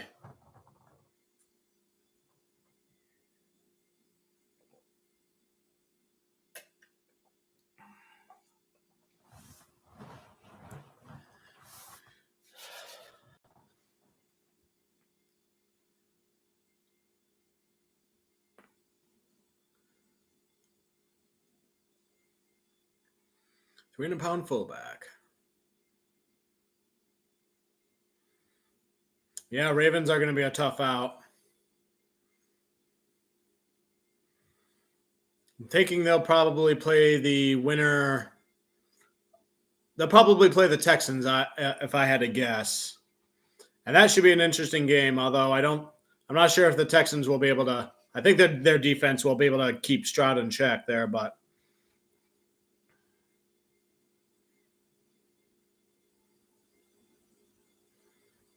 Linder Aim? Do you mean Tyler Lindenbaum? Because isn't Tyler Lindenbaum a center? Okay, yep. Just double checking to make sure that I was accurate there. Yeah, Tyler Lindenbaum was a really good center too in the draft. I remember his name popping up quite a bit there.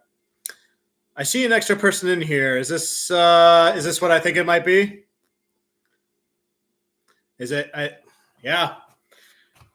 Go ahead and do it if you want to. It makes no difference to me. If you are who I think you are, my numbers are slowly popping up. Go ahead.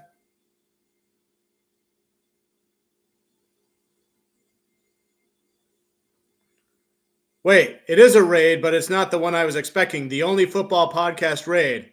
All right. Yeah. Thank you guys. The Only Football Podcast raid. Thank you guys for raiding me. Honestly, I was expecting Tom Grassi raid, but he's already raided me twice. But Only Football raid. Thank you guys for showing up. I figured somebody would show up here at halftime, and yeah, I'm a Detroit Lions fan. I'm watching this game because obviously it affects what the Lions might get in the playoffs. I'm torn because if the Packers win, then that means the Lions could get more home playoff games. But the caveat of that is it risks the Packers could make it farther in the playoffs than the Lions. And if that happens, then I'll never hear the end of it from Packers fans in the offseason. So I'm kind of torn in this game. So I'm just kind of watching to see what happens. I don't have any allegiance to either side. I'm trying really hard to let go of what happened with the referee situation a couple of weeks ago because I want good karma, as much good karma for the Lions as possible. So, but yeah, I'm going to try to look at these. Yep, showing Rav. Thank you very much. Only good football raid. Only football podcast raid. I'll have to look up that place after, and I'll give you guys a follow, a subscribe, and all that sort of stuff. So, but yeah, I'll probably watch a lot more of your content now that you have this raid. So, yeah, thank you guys.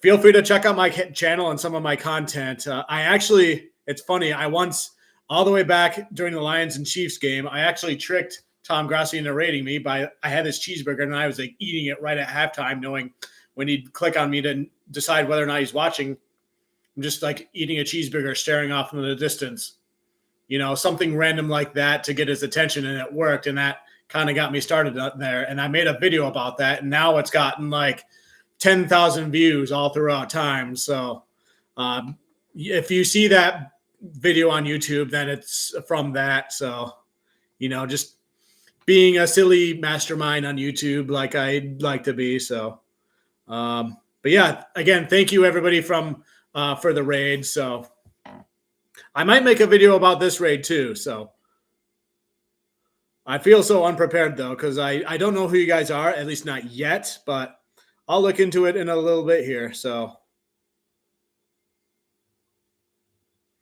thank you guys very much for the raid. As far as this game goes, yeah, a little bit disappointing in the Cowboys so far. The Packers are playing great, but it's kind of a one-sided game, and it's you want in most epic back and forth type of game as possible for any team that is not your team, because if it's your team, then you just want them to blow out everybody, like I want the Detroit Lions to do. But that one will probably be a close yet epic game. So, all right.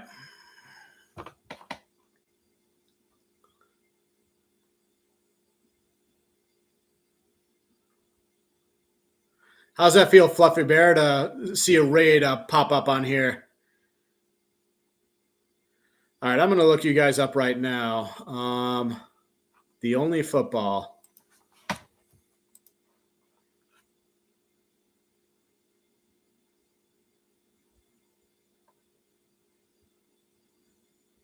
Ooh.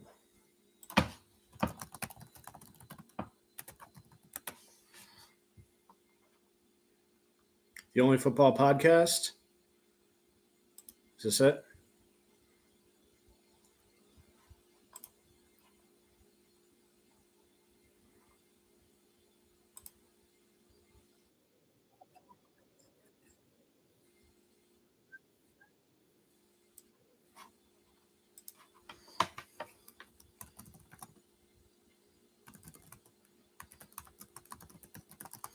I'm on their YouTube, and I'm gonna send them a thank you.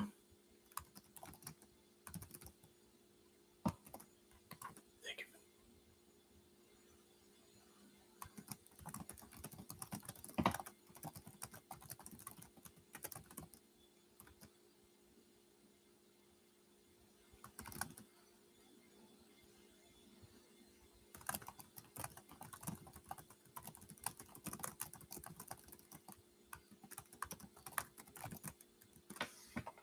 Do they have a super chat option?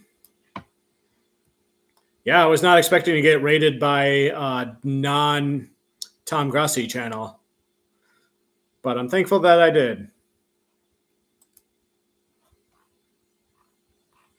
Oh, I guess they don't have super chats on theirs.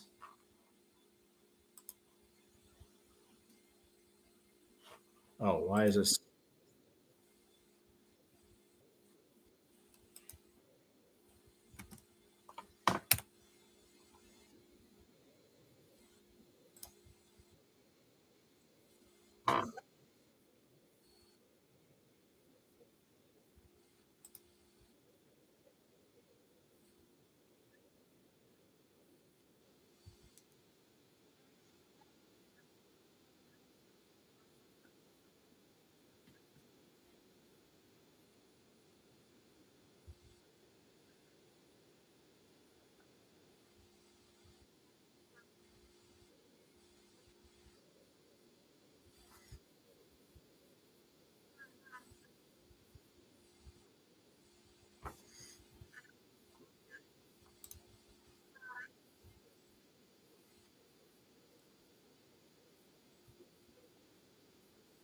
All right. All right. I sent the thank you there, and they appreciated it. So that was fun. That was very fun.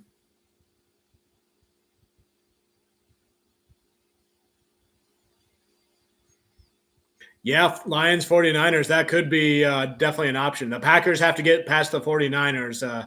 They didn't do that a couple of years ago, back when 49ers were underdogs and Packers were the top seed. So, yeah, 49ers still look like a really complete team unless they play the Ravens. So, um, Rams will be a test for sure, though, no doubt.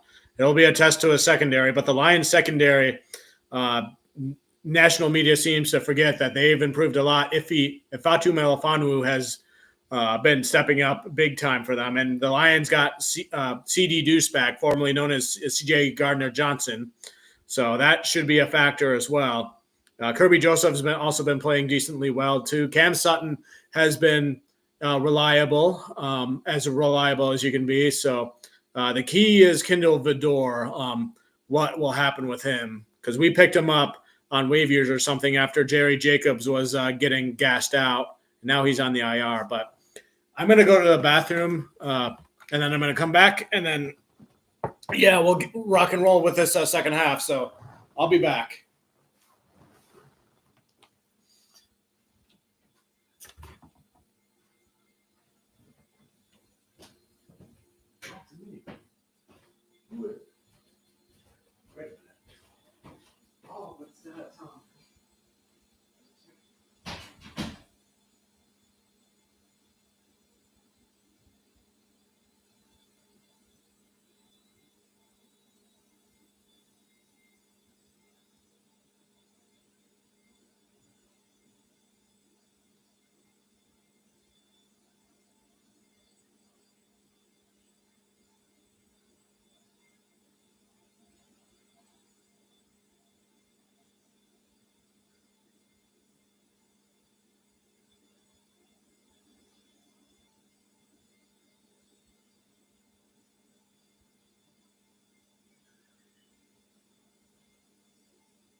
Try to adjust this shirt so it looks a little less wrinkly.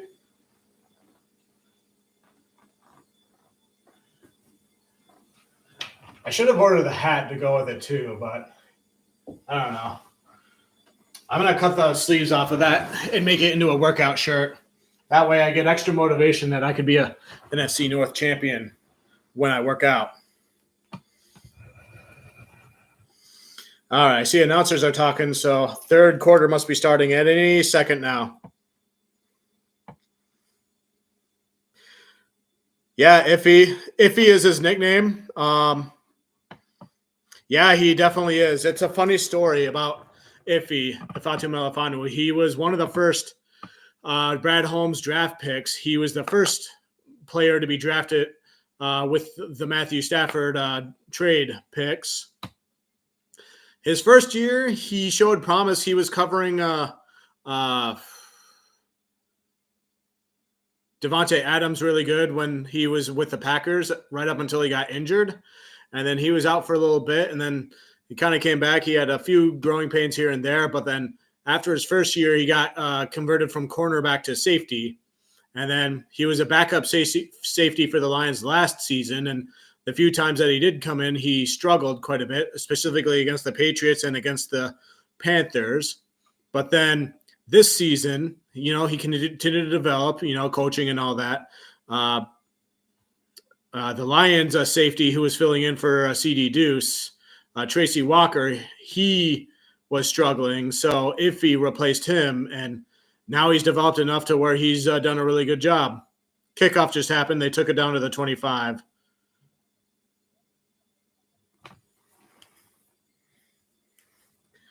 So, but yeah, that's what I know about Iffy. I was starting to doubt him quite a bit, but then he started really playing well. So that's good to see. Oh, I got to change the quarter. Here we go. CeeDee Lamb catches it across the middle, gets a first down. I imagine the Cowboys are going to come out hot in this third quarter.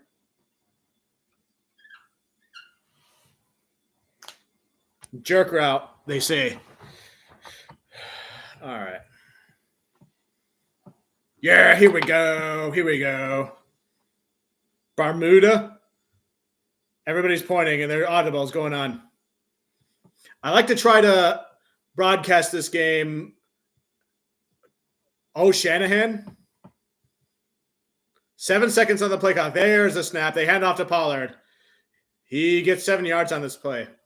Whenever I call these games, I like to try to explain it like I'm a really basic casual fan, like pointing out like the things that like professional broadcasters wouldn't point out. It's like, oh, look, they're running across the team's logo on the field. That's where they're at. Because I got to live up to a casual Lions fan's name somehow, the casual part at least. The quarterback is yelling kill, but the running back is standing right next to him. What are they doing? The center throws the ball between his legs to the quarterback, and now he handed it off to the running back. Something like that.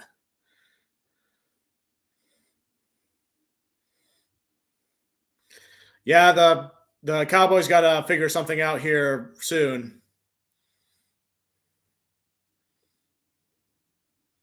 And I want to emphasize, too, like my beef is not with the Dallas Cowboys, but just with the Jeffs at what happened with that Lions game. So I don't want the Cowboys fans thinking I'm like downgrading them, even though like when they hear me complain about the refs, what happened there, they think I'm attacking their team. That they didn't deserve to win that game. Yeah, they did win the same. Both the Lions and the Cowboys both deserved to win that game.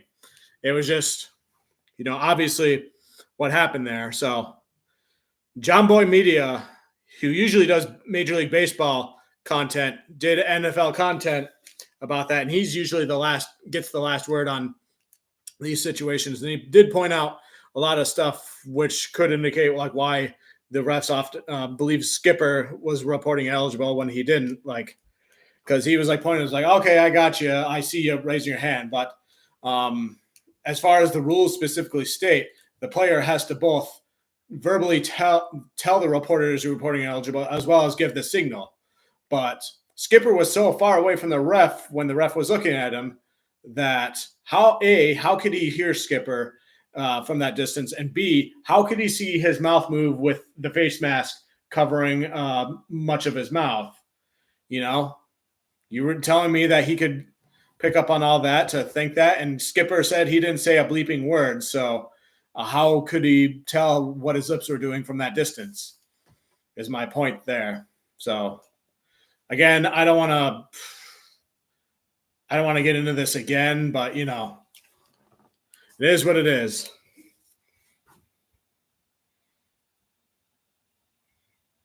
Yeah.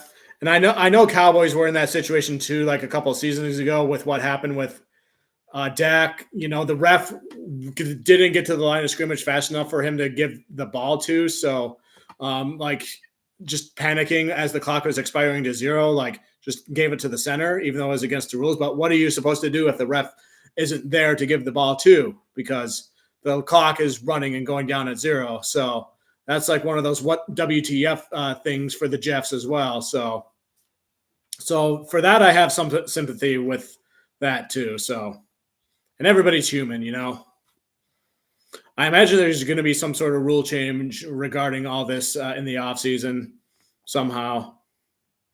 Prescott dumps off to Lamb. He gets the first down there. Almost bounced on the ground, but he caught it before it did. It was a low throw.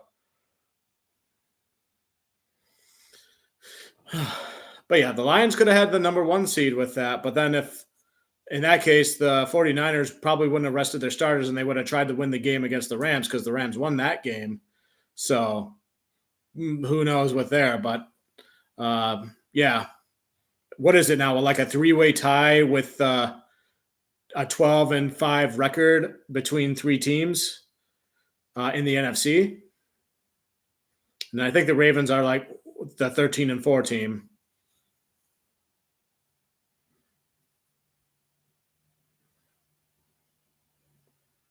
Ooh, almost blocked it, but he kind of collided with his hand with his arm there.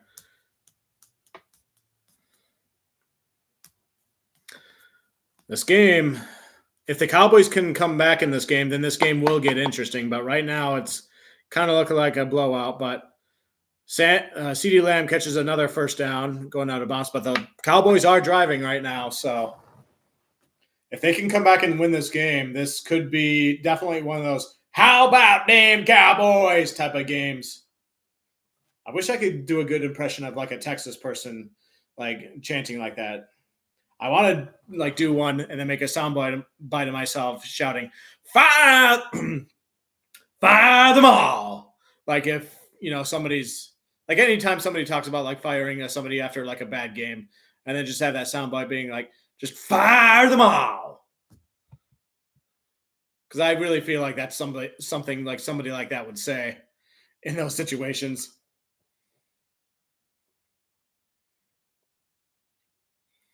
Oh yeah, definitely.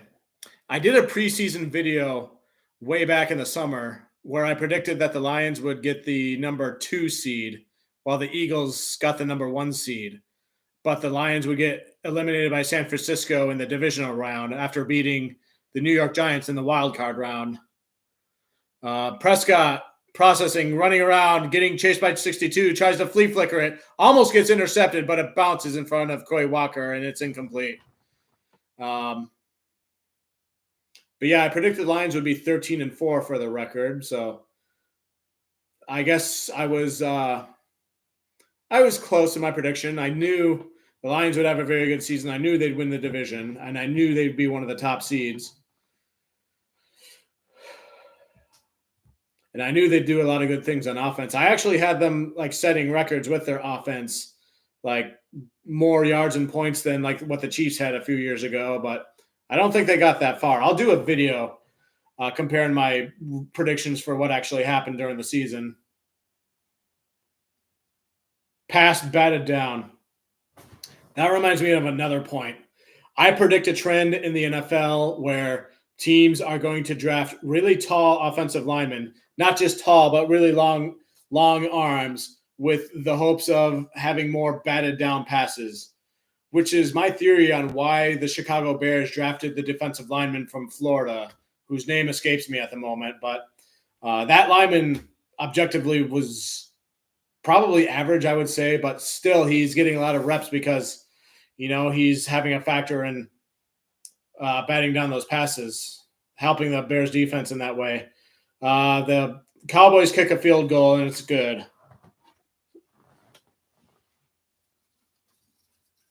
The number 10 is my least favorite number to draw on here because I got to add a bunch of extra stuff to each digit so that it looks like a 1 and 0 instead of a lowercase l and an O.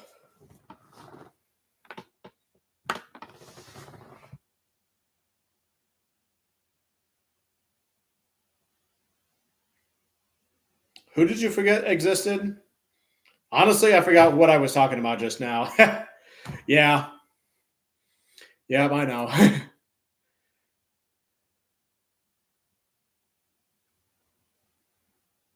eh, you know. So I'll just watch this in replay later, and then I'll understand.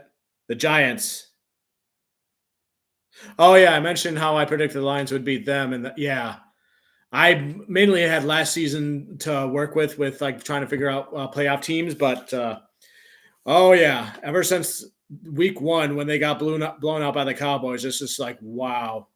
But that's what happens when you give a mid quarterback like Daniel Jones the contract extension that they did. He got overpaid, in my opinion, but that's what happened there. And I don't see how they're going to get out of that contract because who's going to want Daniel Jones, And then the rest of their team, I guess, just kind of fell apart. You'd think like Evan Neal and those other people that they drafted would do some good stuff. Kayvon Thibodeau, I know he's had a decent amount of sacks this season, but you hardly hear much about him. Like, he's supposed to be a game-changing type of edge rusher, but you hardly hear about him. But hey, they beat the Eagles in the last game of the season, so. And as a Lions fan, I can tell you, why are the Eagles struggling? One person, Matt Patricia. As soon as the Eagles decided to make him the defensive coordinator, I could tell you that's where your downfall is going to be. I didn't think to make a prediction at the time, but I probably should have saying, yeah, you guys are going to struggle because Matt Patricia, the fact that he's there is going to make you guys collapse. And that's what's happening right now. And the Eagles are the team I would not be surprised if they collapsed in the first round against the Bucs. But I don't think they will, but because the Bucs have a good defense and Baker Mayfield is competitive. I saw a lot of that against the Lions game, even though the Lions, Jared Goff had an unbelievable, crazy good passing game, which he had to because both of our running backs were out of that game.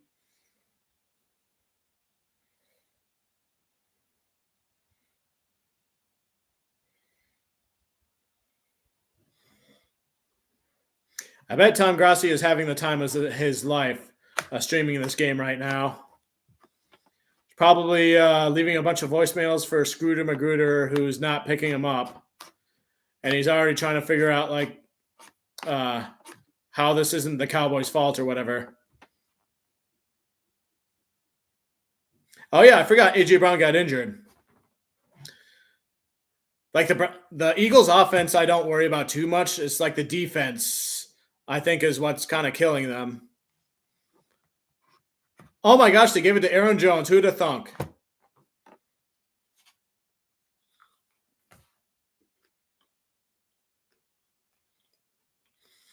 Yeah, I would just eat the clock if I were the Packers at this point. But don't get any injuries.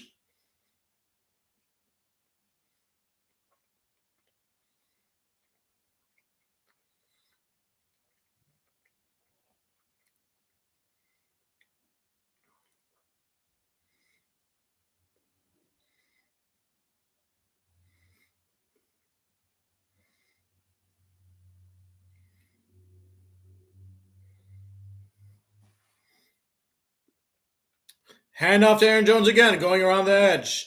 He gets the first down, goes out of bounds.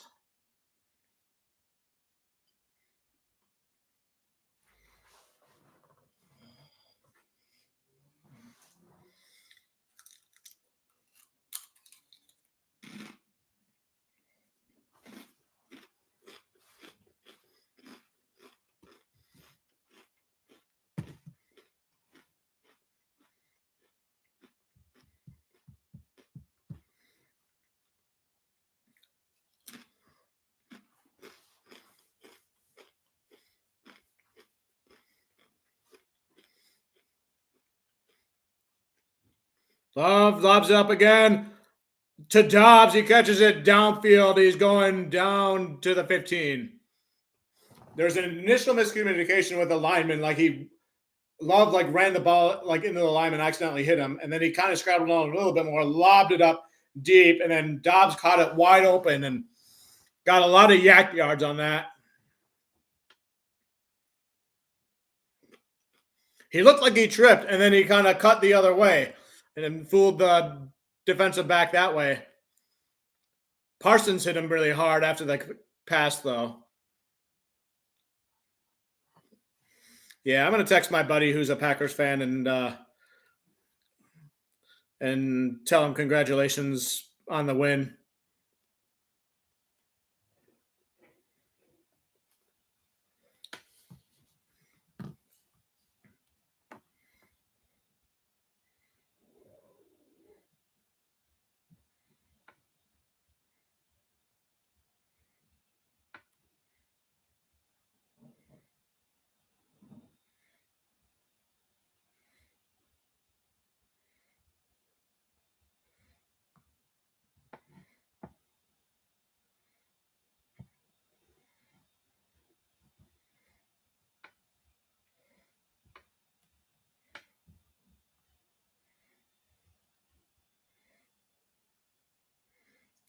Jones gets another touchdown.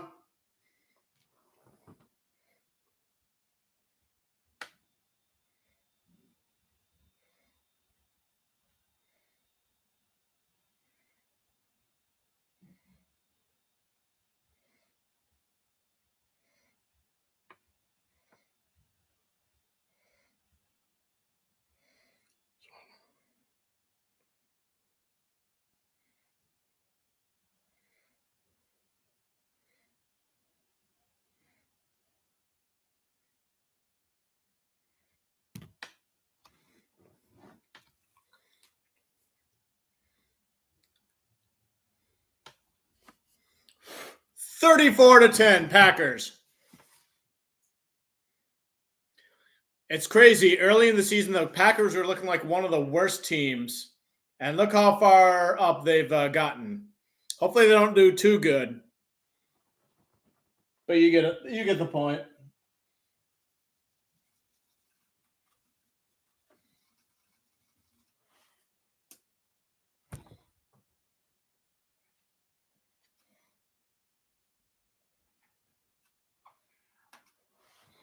(34-10).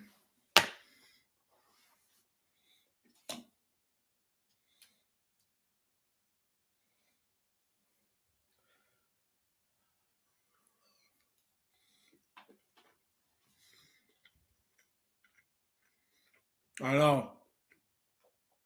I thought this game would at least be much closer than what it is, but wow. I don't know if you watch Clickbait Sports, but it is going to get crazy next Thursday. I don't think Scooter will even show up to it.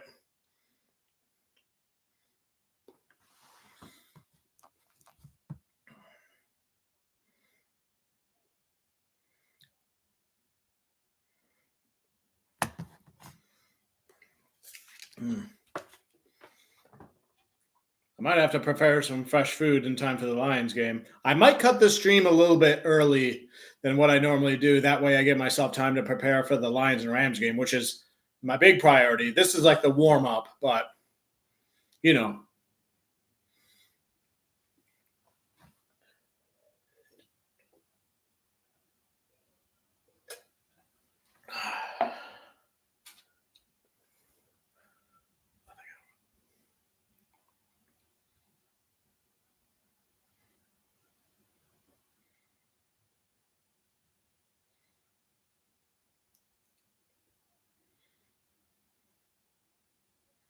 Awesome. Yeah, I already have the live stream set up out there on YouTube, so that it should be easy to find. So the thumbnail will look just like the one for this one, except I added a few extra words because it's a special occasion. It's a playoff game at Ford Field, which is like the first time ever, or a first time in a long time, one of those where that's happened. So this is going to be a very special occasion for us Lions fans, and I intend to be a part of YouTube history to witness it. I mean, I'm not rich, so I can't go to the game, which I hear is probably the most expensive playoff game in history, or one of the most. Which, yeah, understandably, because of how rare that would be for Ford Field. So, um, last honestly, the last playoff game at Ford Field I can think of was the Super Bowl in 2005 when it was the Seahawks and Steelers.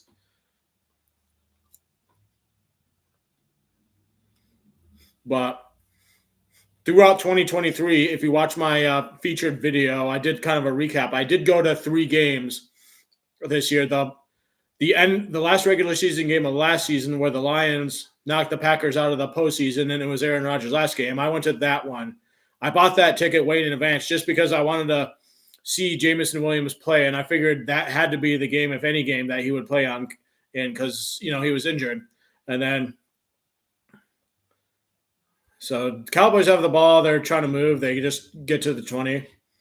The second game I went to, it was right when the schedule release came out. I bought a ticket to go to the game 3, the Detroit Lions at home against the Falcons, just because I wanted to, a nice early season, easy win type of game for the Lions. And I figured that game was fit the mold the best. And sure enough, it was. It was low scoring, but Lions had control of that game. And I wanted to get to Ford Field, and I did there. And then as the season went on later, and I realized, oh, man, the Lions could win the NFC North, and it could be in Minnesota, which is near where I live. I might as well get a ticket to go to that game for Christmas Eve. I offered my dad a chance to go, and he couldn't because he had to work. So I did what I could to try to get out of work early if it was possible, and luckily I granted. And then I left work early and hightailed it all the way out to Minneapolis. I missed much of the first quarter of that game, a Christmas Eve game, Detroit Lions, Minnesota. And then I spent another 15 minutes walking around the stadium trying to find my seat, realizing, okay, I have to go up several layers of stairs to get to the very, very top of US Bank Stadium. And then that's where I was. But I watched Iffy get that interception as well as everything else that happened in that game. And I was like, yes, I witnessed the game where this happened. So not a lot of people I know can, say they went to a game like that, but everybody has their certain games that they've gone to. So some of them, I'm sure, probably went to the U of M game where they won the national championship last week. So, good for them. But, we all have our things. As a kid, growing up, I was a big baseball fan. So I was able to get to the All-Star game when it was in Detroit in 2005. So that was my thing with that. And plus, I've been to several Detroit Tigers games where they won on walk-off hits or walk-off home runs. So, I digress. You going to the Ravens game next week? Yeah, enjoy it. Enjoy everything about it. So hopefully it's not as super cold as it was at Arrowhead last night. It'll probably be windy, but I don't think it'll be that cold because Baltimore is relatively close to the Atlantic, so there should be some lake effect stuff going on. Isaiah McDuffie, linebacker for Packers. Is he injured? Huh.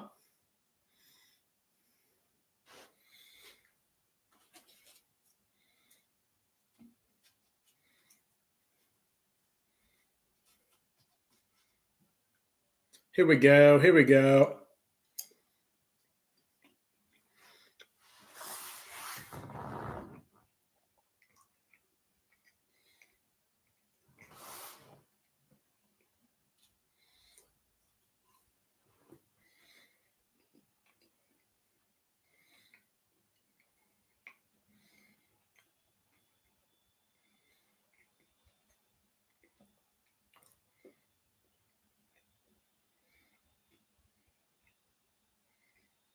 Ooh, nice pass by Prescott to Cooks across this field in a big game there, down to like the 40.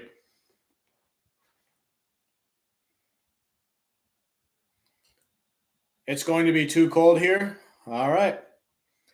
I'll probably be monitoring that game and I'll see what's going on with the coldness there. So hopefully it's nowhere near as cold as Arrowhead. But yeah, Prescott dumps it off to Cooks again, down to the 30, gain of 5 yards. Michael Gallup's the leading receiver. Packers player injured. Is that Jair Alexander? Oh, boy. Oh, my God. I hate that for Jair Alexander. He's been through some ups and downs in recent weeks, so you never want to wish a injury on your worst enemy especially with sports. So that's just, that would be tasteless because we're good sports.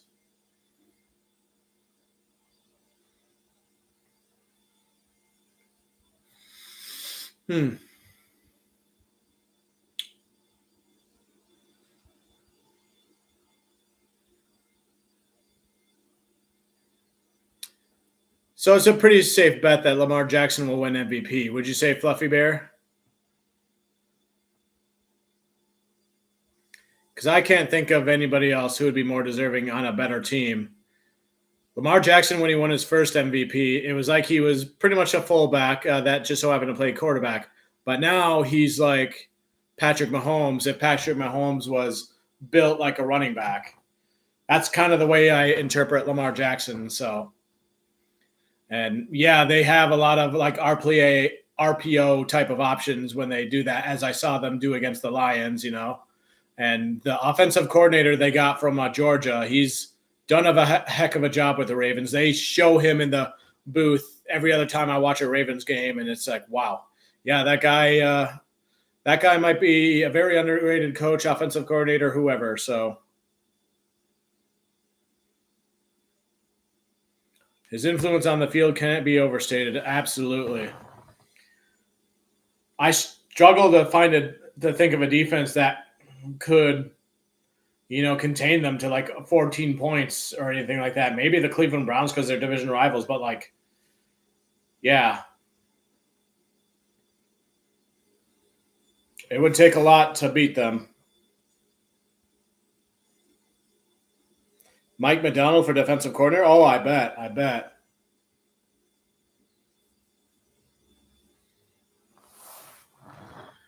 Does John Harbaugh have his own like coaching tree of like other coaches like going off to get jobs like elsewhere? Because I don't know why I hardly hear about like the Eagles the Ravens when they do stuff like that.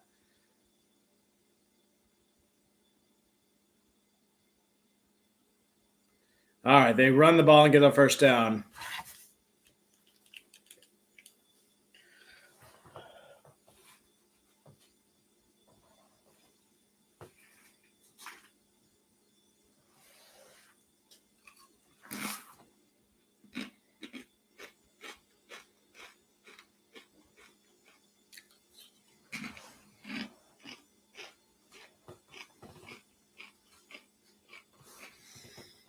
Oh, Pollard breaks a tackle, gets close to the first down there. A lot of Ravens is curated in-house. Good for them. Good for them.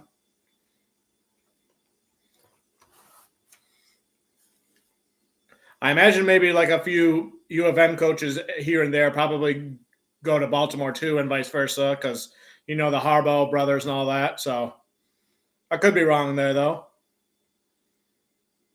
Incomplete pass there.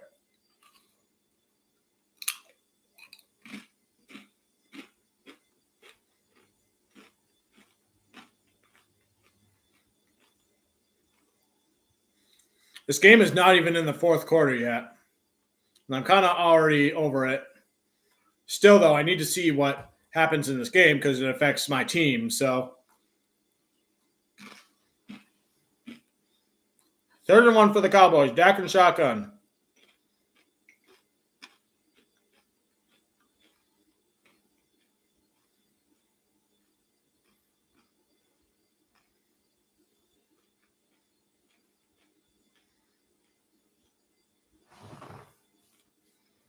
Flag on the play.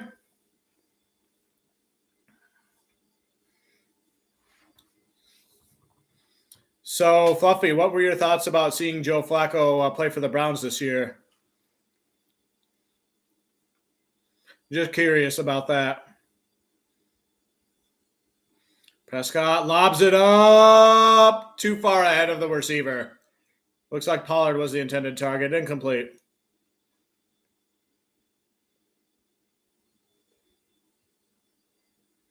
Ah, gotcha. I figured something like that had to happen with that, so. Oh, a yellow towel landed on the field, but it looked like a flag. Nice catch.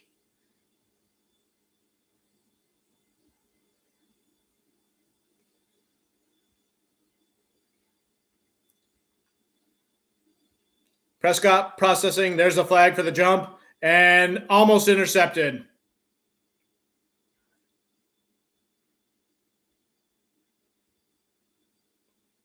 Preston Smith must have jumped off sides. Yep, off on his defense.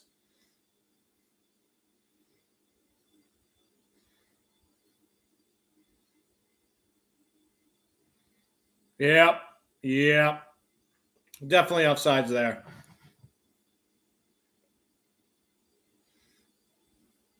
Who, in your opinion, Fluffy Bear, is the biggest threat to the Ravens in the NFC throughout the playoffs?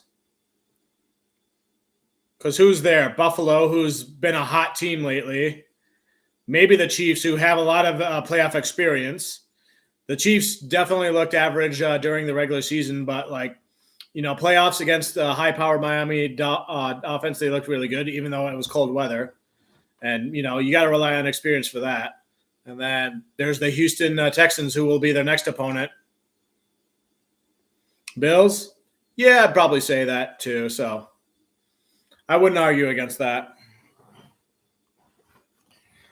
I was shocked that the Bills were able to come all the way back from being like a mid-team through a good chunk of the season to all the way to number 2. Incomplete in the end zone, by the way. Flag on the play, probably pass interference.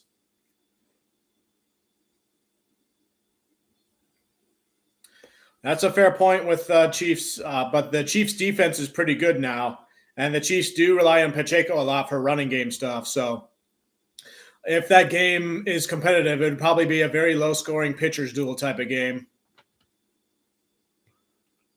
And it would take place in Baltimore, too, and not in Arrowhead Stadium. That's another thing the Chiefs, except for Super Bowls, the Chiefs have never played a road playoff game. So it's curious to see if they would how they would play on the road in a regular playoff game like that, because the Chiefs are usually used to being a top-seeded team,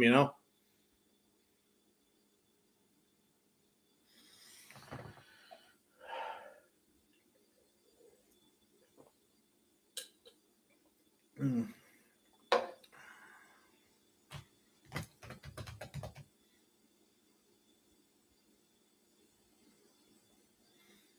3:07 to go in the third quarter. Dallas trying to score here. They're on the 2-yard line. 1st and goal. They hand out to Pollard, and he gets in. Touchdown, Cowboys.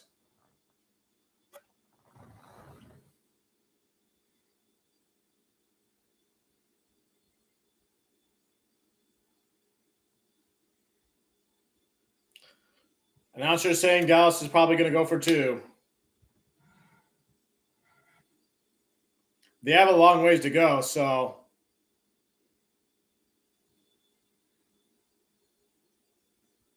Yep, they're going for 2. I haven't heard the rest say who's eligible, so nobody must be for linemen. The fake handoff, Prescott lobs it to Ferguson to the edge. He gets in, but there's a flag on the play.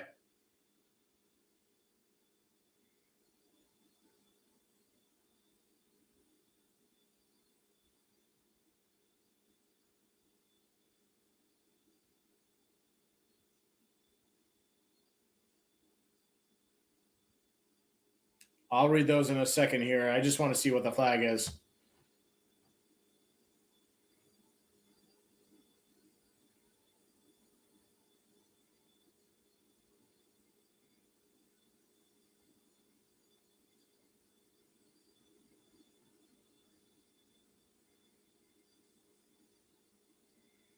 Oh, come on.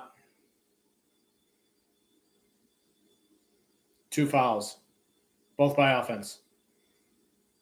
An eligible player downfield. 63. Decline. Pass interference. Offense 18. 10-yard penalty, replay, second down. Okay. So I guess the refs must be on the Packers side. Not to imply that they're trying to cheat or anything, but because the Packers are so far out ahead. Texans have done some amazing things this year, but I think their inexperience will show against some more well-rounded teams. Yeah, probably. I wouldn't be surprised at that. The Texans are I think they exceeded expectations this year. I don't think anybody thought they'd be the AFC South champions, but here we are.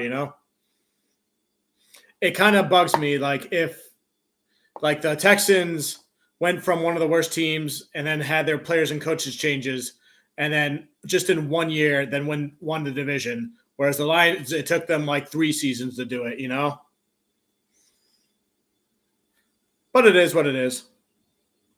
Browns are super banged up, which didn't help them at all. Yeah, the fact that they did as well as they did this year with all the injuries they had, Deshaun Watson, Nick Chubb, they kick an extra point, but it doinks and it is no good. They probably should have gone for the extra point on the first attempt anyway. Because you got a ways to go to catch them up. So why do a 2-point now? So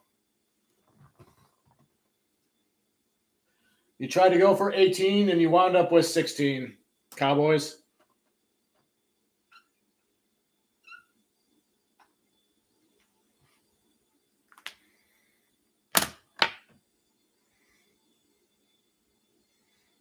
On their 6 offensive linemen. Yeah.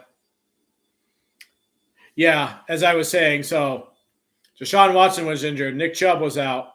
I thought I saw that a bunch of linemen were out and injured too. And to start this season, the Cleveland Browns had one of the best offensive lines in football and arguably the best running back in football. So I was thinking that they could probably be a scary offensive team, but all those people got injured. So, yeah, unfortunate, If the Browns they're the new Ravens in the sense that if they can be healthy, then they can be an all-around threat to do really, really good things. And I like the receiver that they drafted too, Cedric Tillman. He's really good at contested catches. So I wouldn't be surprised if Cedric Tillman had a breakout year next year, because the Browns traded Dorian Thompson-Robinson to the Lions. And I think that was because they wanted to give Cedric Tillman some playing experience. And the Lions have barely used DTR a lot, but he's like the big-bodied X receiver to replace Marvin Jones Jr. because he left for family issues. But that doesn't mean Peoples-Jones won't have a role to play it because he's been starting to get the ball a little bit here and there. So, we'll see what happens. I'll be right back. Still on a commercial break.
That'd be my karma because of how much I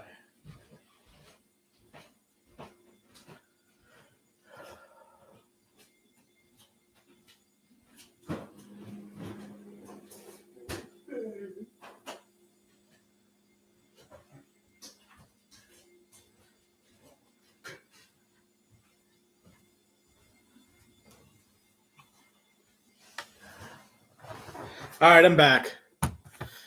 1st and 10 for the Packers at the 25. Love under center. Hands off to who else by Aaron Jones, who gets to a first down. Down to the 36.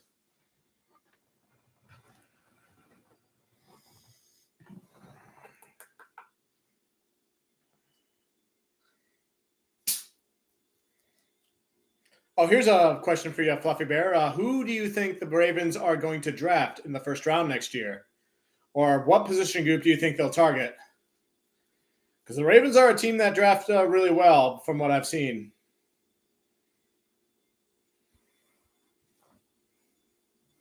Now, I know last season they drafted the wide receiver from Boston College, Dave Flowers, who I wasn't a big fan of, but like he's proven to be really, really well. And there goes Aaron Jones again. Aaron Jones having a big game. But the draft before, that's, the Kyle Hamilton, David Ojabwe, Tyler Lindenbaum, they crushed that draft.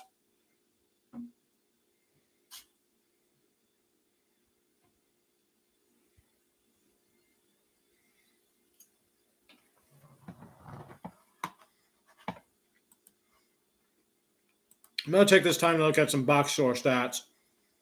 So Jordan Love, 231 yards passing, 1 touchdown. Aaron Jones, 18 carries, 96 yards, 3 touchdowns. Oh, Love lobs it up deep. Wide open to Tucker Kraft, and he catches it, and he gets a touchdown. I'm sorry, Luke Musgrave. I did it again. Luke Musgrave was wide open. Love. Oh, my gosh, the Cowboys fan there, the lady just like, oh, boy, that one's going to be a meme.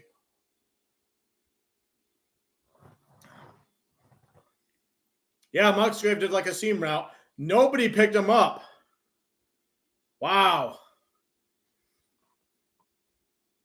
Anyways, I was curious about Aaron Jones because he has 96 yards and 3 touchdowns. 41-16.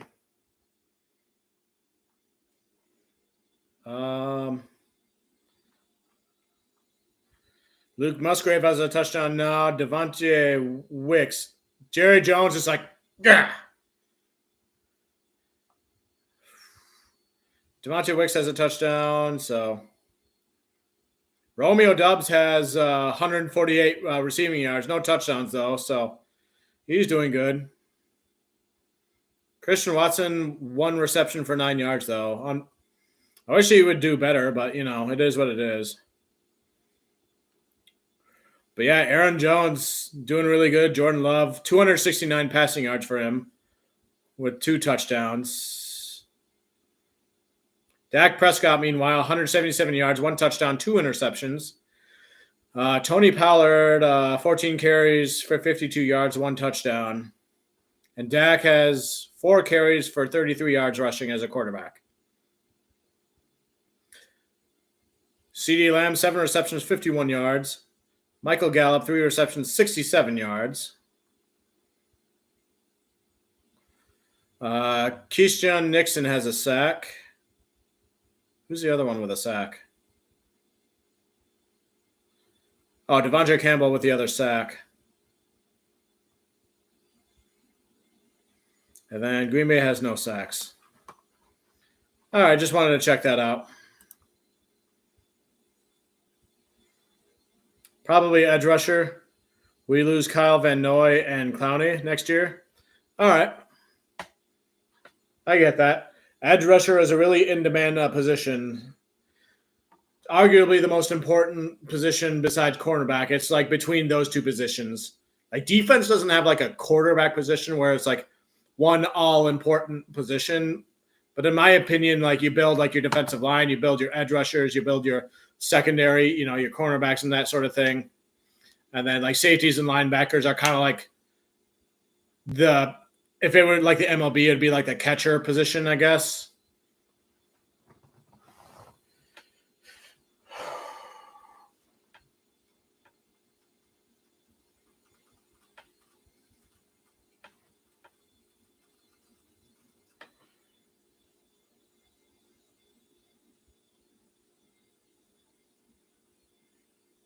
So they're explaining what happened on the Cowboys defense. Like I guess two people like decided to go cover the thing, and someone had to pass off Musgrave to somebody else, but they didn't. So must have been a miscommunication. I guess Cowboys are supposed to be playing zone, but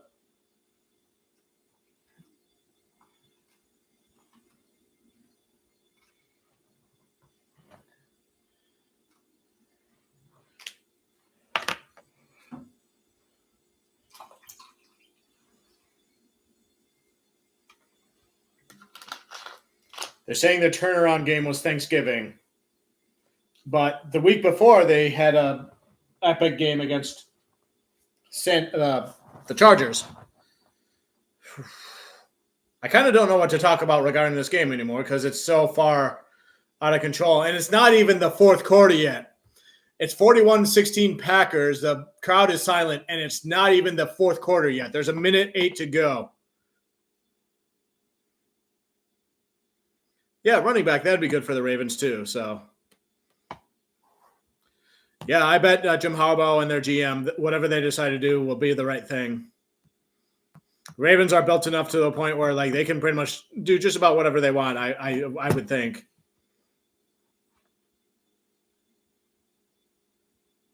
Green Bay's challenging a Ferguson catch.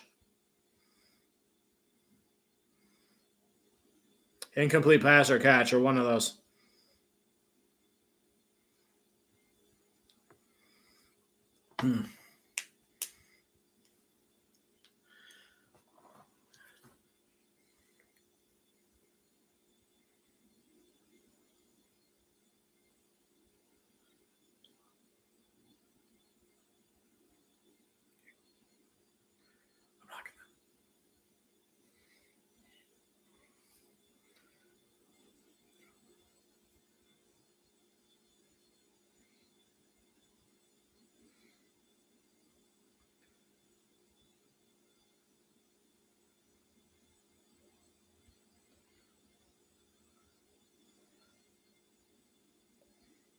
Stance is called completed catch. Okay. This is starting to feel like the Chiefs-Dolphins game last year. I kind of want it to end, because this game is just out of hand. The only difference is it's not super cold over there. My Lions stream will start in an hour or so. I might just cut the stream short sometime in the fourth quarter. If nothing happens, and I don't think it will happen because the Cowboys are down by what? 25 points?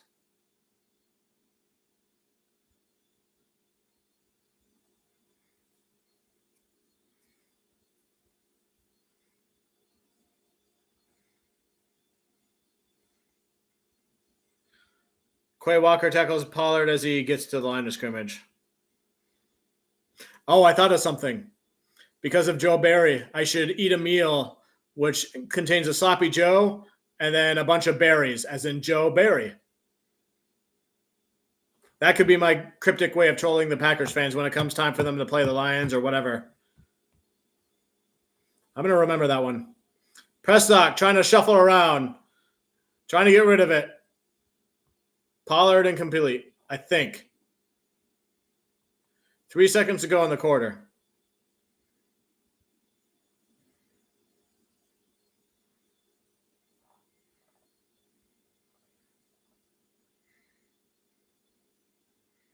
Yep. I wouldn't be surprised if that was a thing, for sure. Of course, if Jim Harbaugh returns to the NFL, then he'll never get a chance to beat his brother head coaching, like in the Super Bowl years ago. So what if Jim Harbaugh takes over the head coaching job if John Harbaugh becomes GM or whatever? That would be a twist.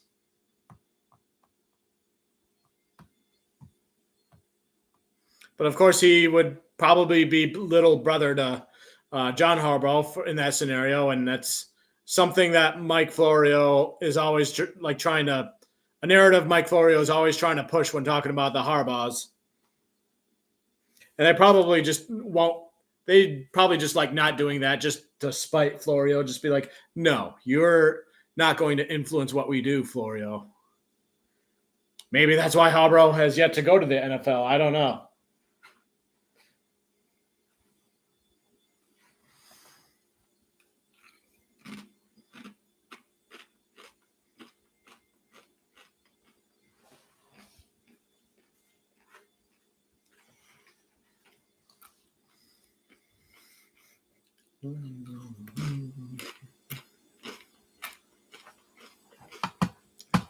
All right, I'm peeking.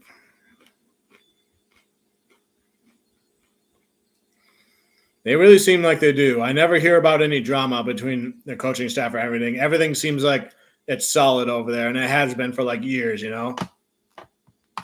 I remember people trying to figure out the like longest tenured coaches, and there was one more that everybody was forgetting about, but then they realized, oh, it was John Harbaugh, and it was like, oh yeah, why didn't I think of that before? Like, he is quietly a consistent head coach for the Ravens. So, but yeah, I'm gonna go check out another live stream here for a second.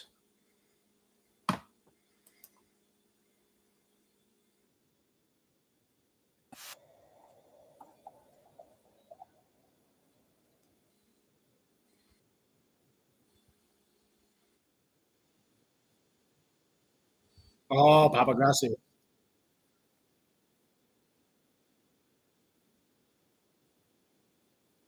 Yep, a lot of happiness on the Packer side of that stream.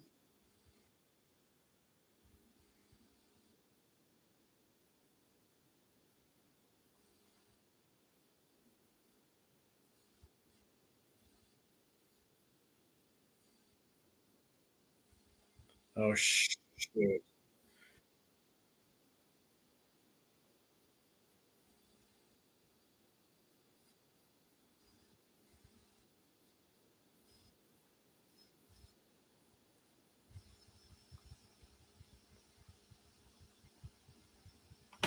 Yeah, I was wondering about the Steelers. Are they still going to stick with Mike Tomlin? I guess like they're now open to like slight changes. Like they're willing to fire Matt Canada and everything, but how much longer are you going to put up with like Mike Tomlin and just finishing just above 500 every single year? Like, sure, that's good, but that's impressive. But don't you want to get far in the playoffs, get back to the Super Bowl?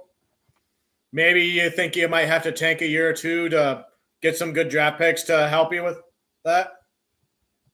Jones with another big run, a first down, and that sort of thing. So, but yeah, that's just my thoughts and opinions about the Steelers. So, the Steelers are the next closest team I can think of to being like Dan Campbell's type of team, you know, like a gritty type of team. So,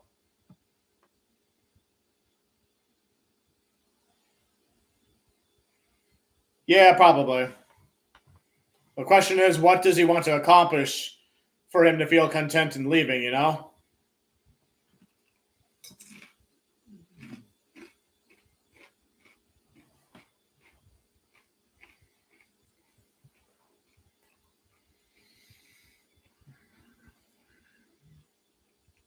Wilson runs the ball, gets a few yards there, goes out of bounds.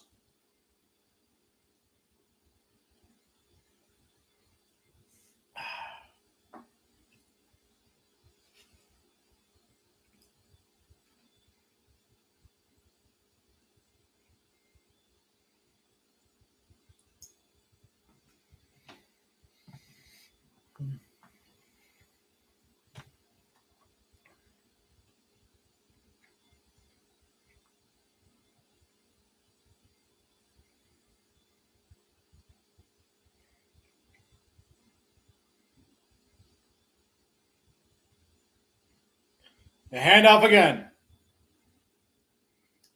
Gets close to the first down.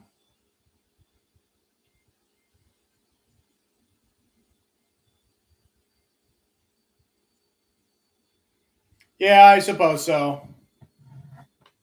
It seems like a really new age of football, though, where everybody's trying to get the next super good offensive coordinator to be like their head coach and get a high powered offense. Kind of, which is why Ben Johnson is so coveted this year because that's, where the trends are going, I used to believe it was like a defense wins championships, running the ball, that all that sort of stuff is what it takes for championships. But now the Chiefs are proving like the offensive side is what it is.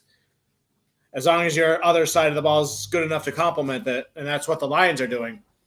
In my personal opinion, though, like I think of this with baseball and with football, whichever side of the ball has the position player who controls the majority of the play, then if that's doing well, then that side of the ball is doing well, then that's good. So in baseball, it'd be defense because the pitcher's the one that controls the majority of the play, and the pitcher's on the defense's side of the ball. So if you got good pitching and then got good defense around it, you have a good shot to win the championships. Whereas in football, the quarterback dictates the majority of the play, so which that's on the offensive side. So if you build a good offense around, the quarterback and that sort of thing, then you're better off winning a Super Bowl that way. So just my personal opinion there.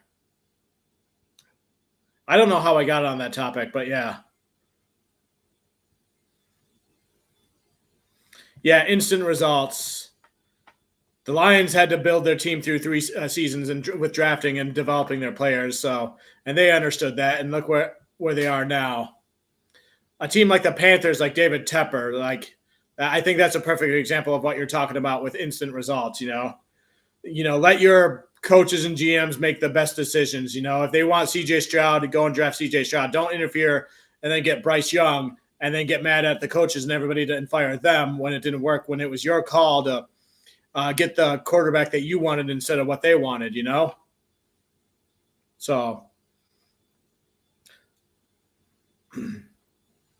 if I had to predict, I hope Ben Johnson stays in Detroit, and I hope Aaron Glenn stays in Detroit. But if I had to predict where Ben Johnson goes, I think he'll go to the Commanders because A, he probably is too wise to avoid David Tepper, and B, he likes Sam Howell as a quarterback because they both were in North Carolina. They both bonded during the Senior Bowl and that sort of thing. He could probably make some magic work there, I would guess. But there's a lot of open positions and a lot of available coaches around everywhere. And AG, he's getting a lot of interview requests too because he's part of the Dan Campbell coaching tree. But where would he wind up at?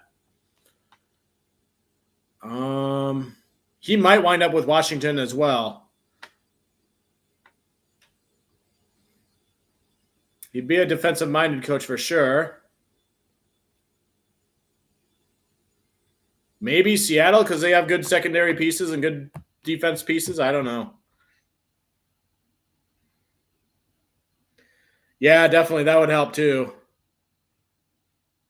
Another touchdown for the Packers to Romeo Doubs. Jesus, are the Packers going to score 50 in this game?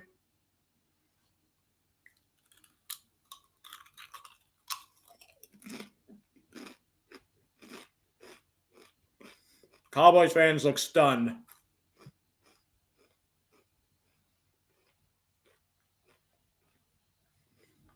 The only team that I know of that's picked a head coach is the Patriots. They promoted their linebacker coach to head coach. And I heard rumors that the Raiders actually decided to stick with their interim head coach as their head coach, but I haven't seen anything official on that yet.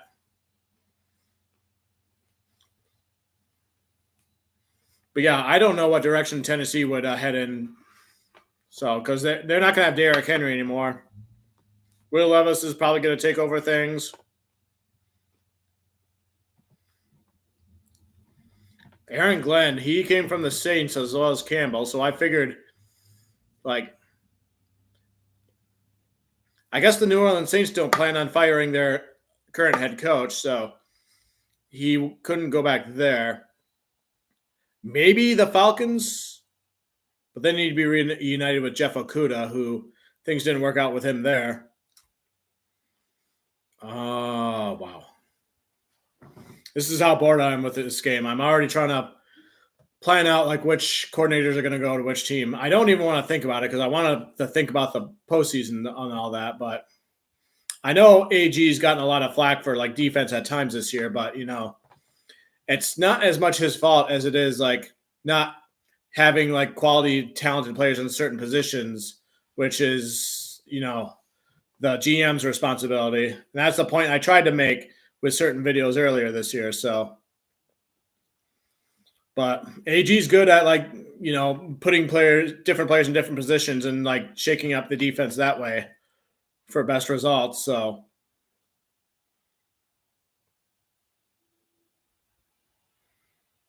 50 burger incoming, I'm calling it. Yeah. I'm getting dangerously close to cutting off this stream soon just because it's just so. I think I'm on Central Time right now and it's 6:16 right now. So I'm thinking at 6:30, regardless of where we're at in the game, I'll probably cut it then. And then, try to get ready for the Lions game by the time 7 comes around.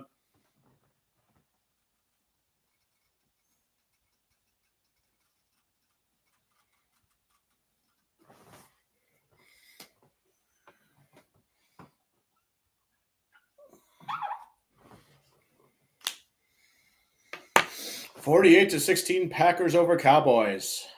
Wowzers.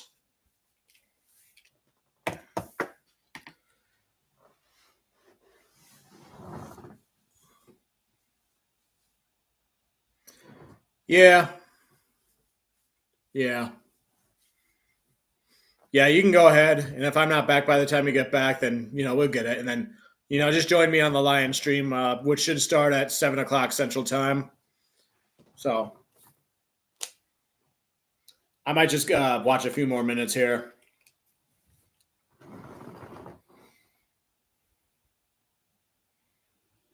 Most teams in postseason history, 2020 divisional at Falcons. Jeez, oh Pete.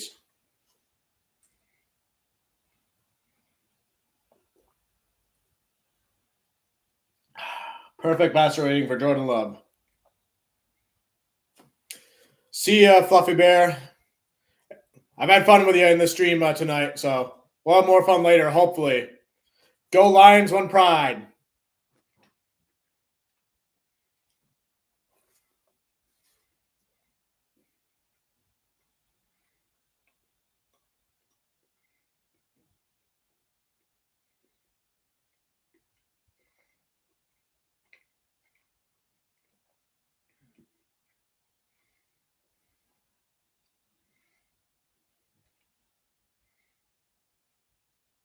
Thank you. I appreciate it.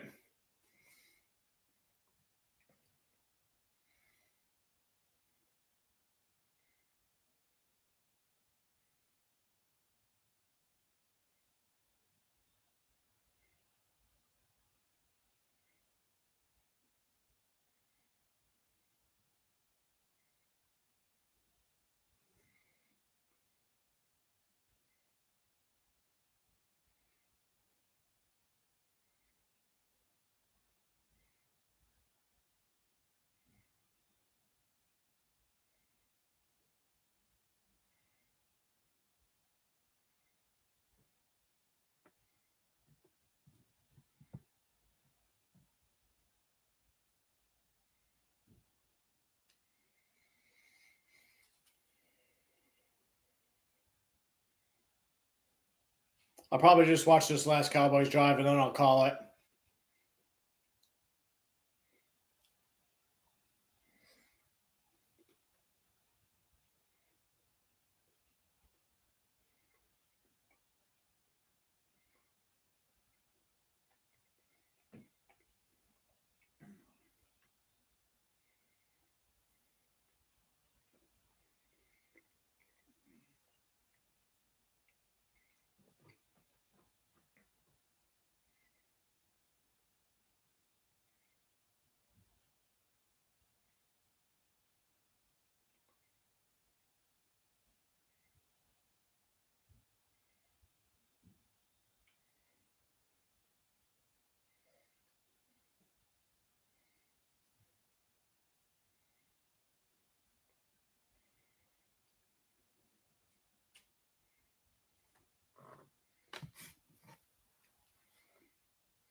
Okay, the Cowboys are driving.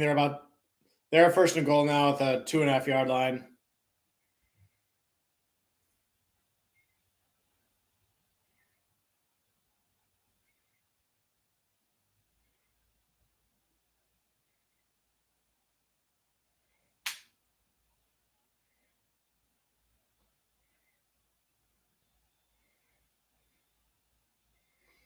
Prescott fakes it, rolls around to the right, gets tackled at the line of scrimmage towards the sideline. I got a text back from my coworker who's a Packers fan. I just texted him saying, "Thank you for taking care of the Cowboys for us." And it's like, "Yes, sir," and can't wait to take care of the Lions too. LOL. So I just responded like, "Well, I was really just thanking you for the extra home field advantage game." And Prescott is sacked. Lucas Van Ness. I like that guy. I studied him during the draft. Number 90. I was wondering where he's been at.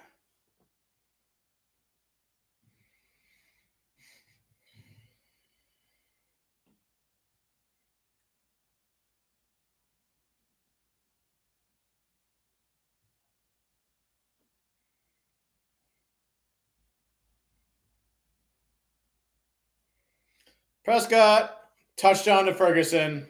His best weapon of the night. All right. I'll watch the extra point, see what the score is after that. And then I will probably shut this off. So it'll be in a matter of seconds.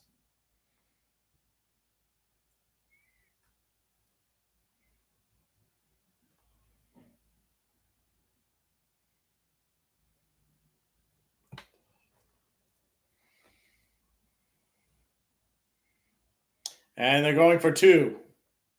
Again. But it's whistled dead. A timeout by the Packers. Screw it. I don't have the patience for this. I'll see you all at 7. So we need as much karma for the Lions as we can. And I think we built as much of that as we can. So see you guys at the Lions and Rams game.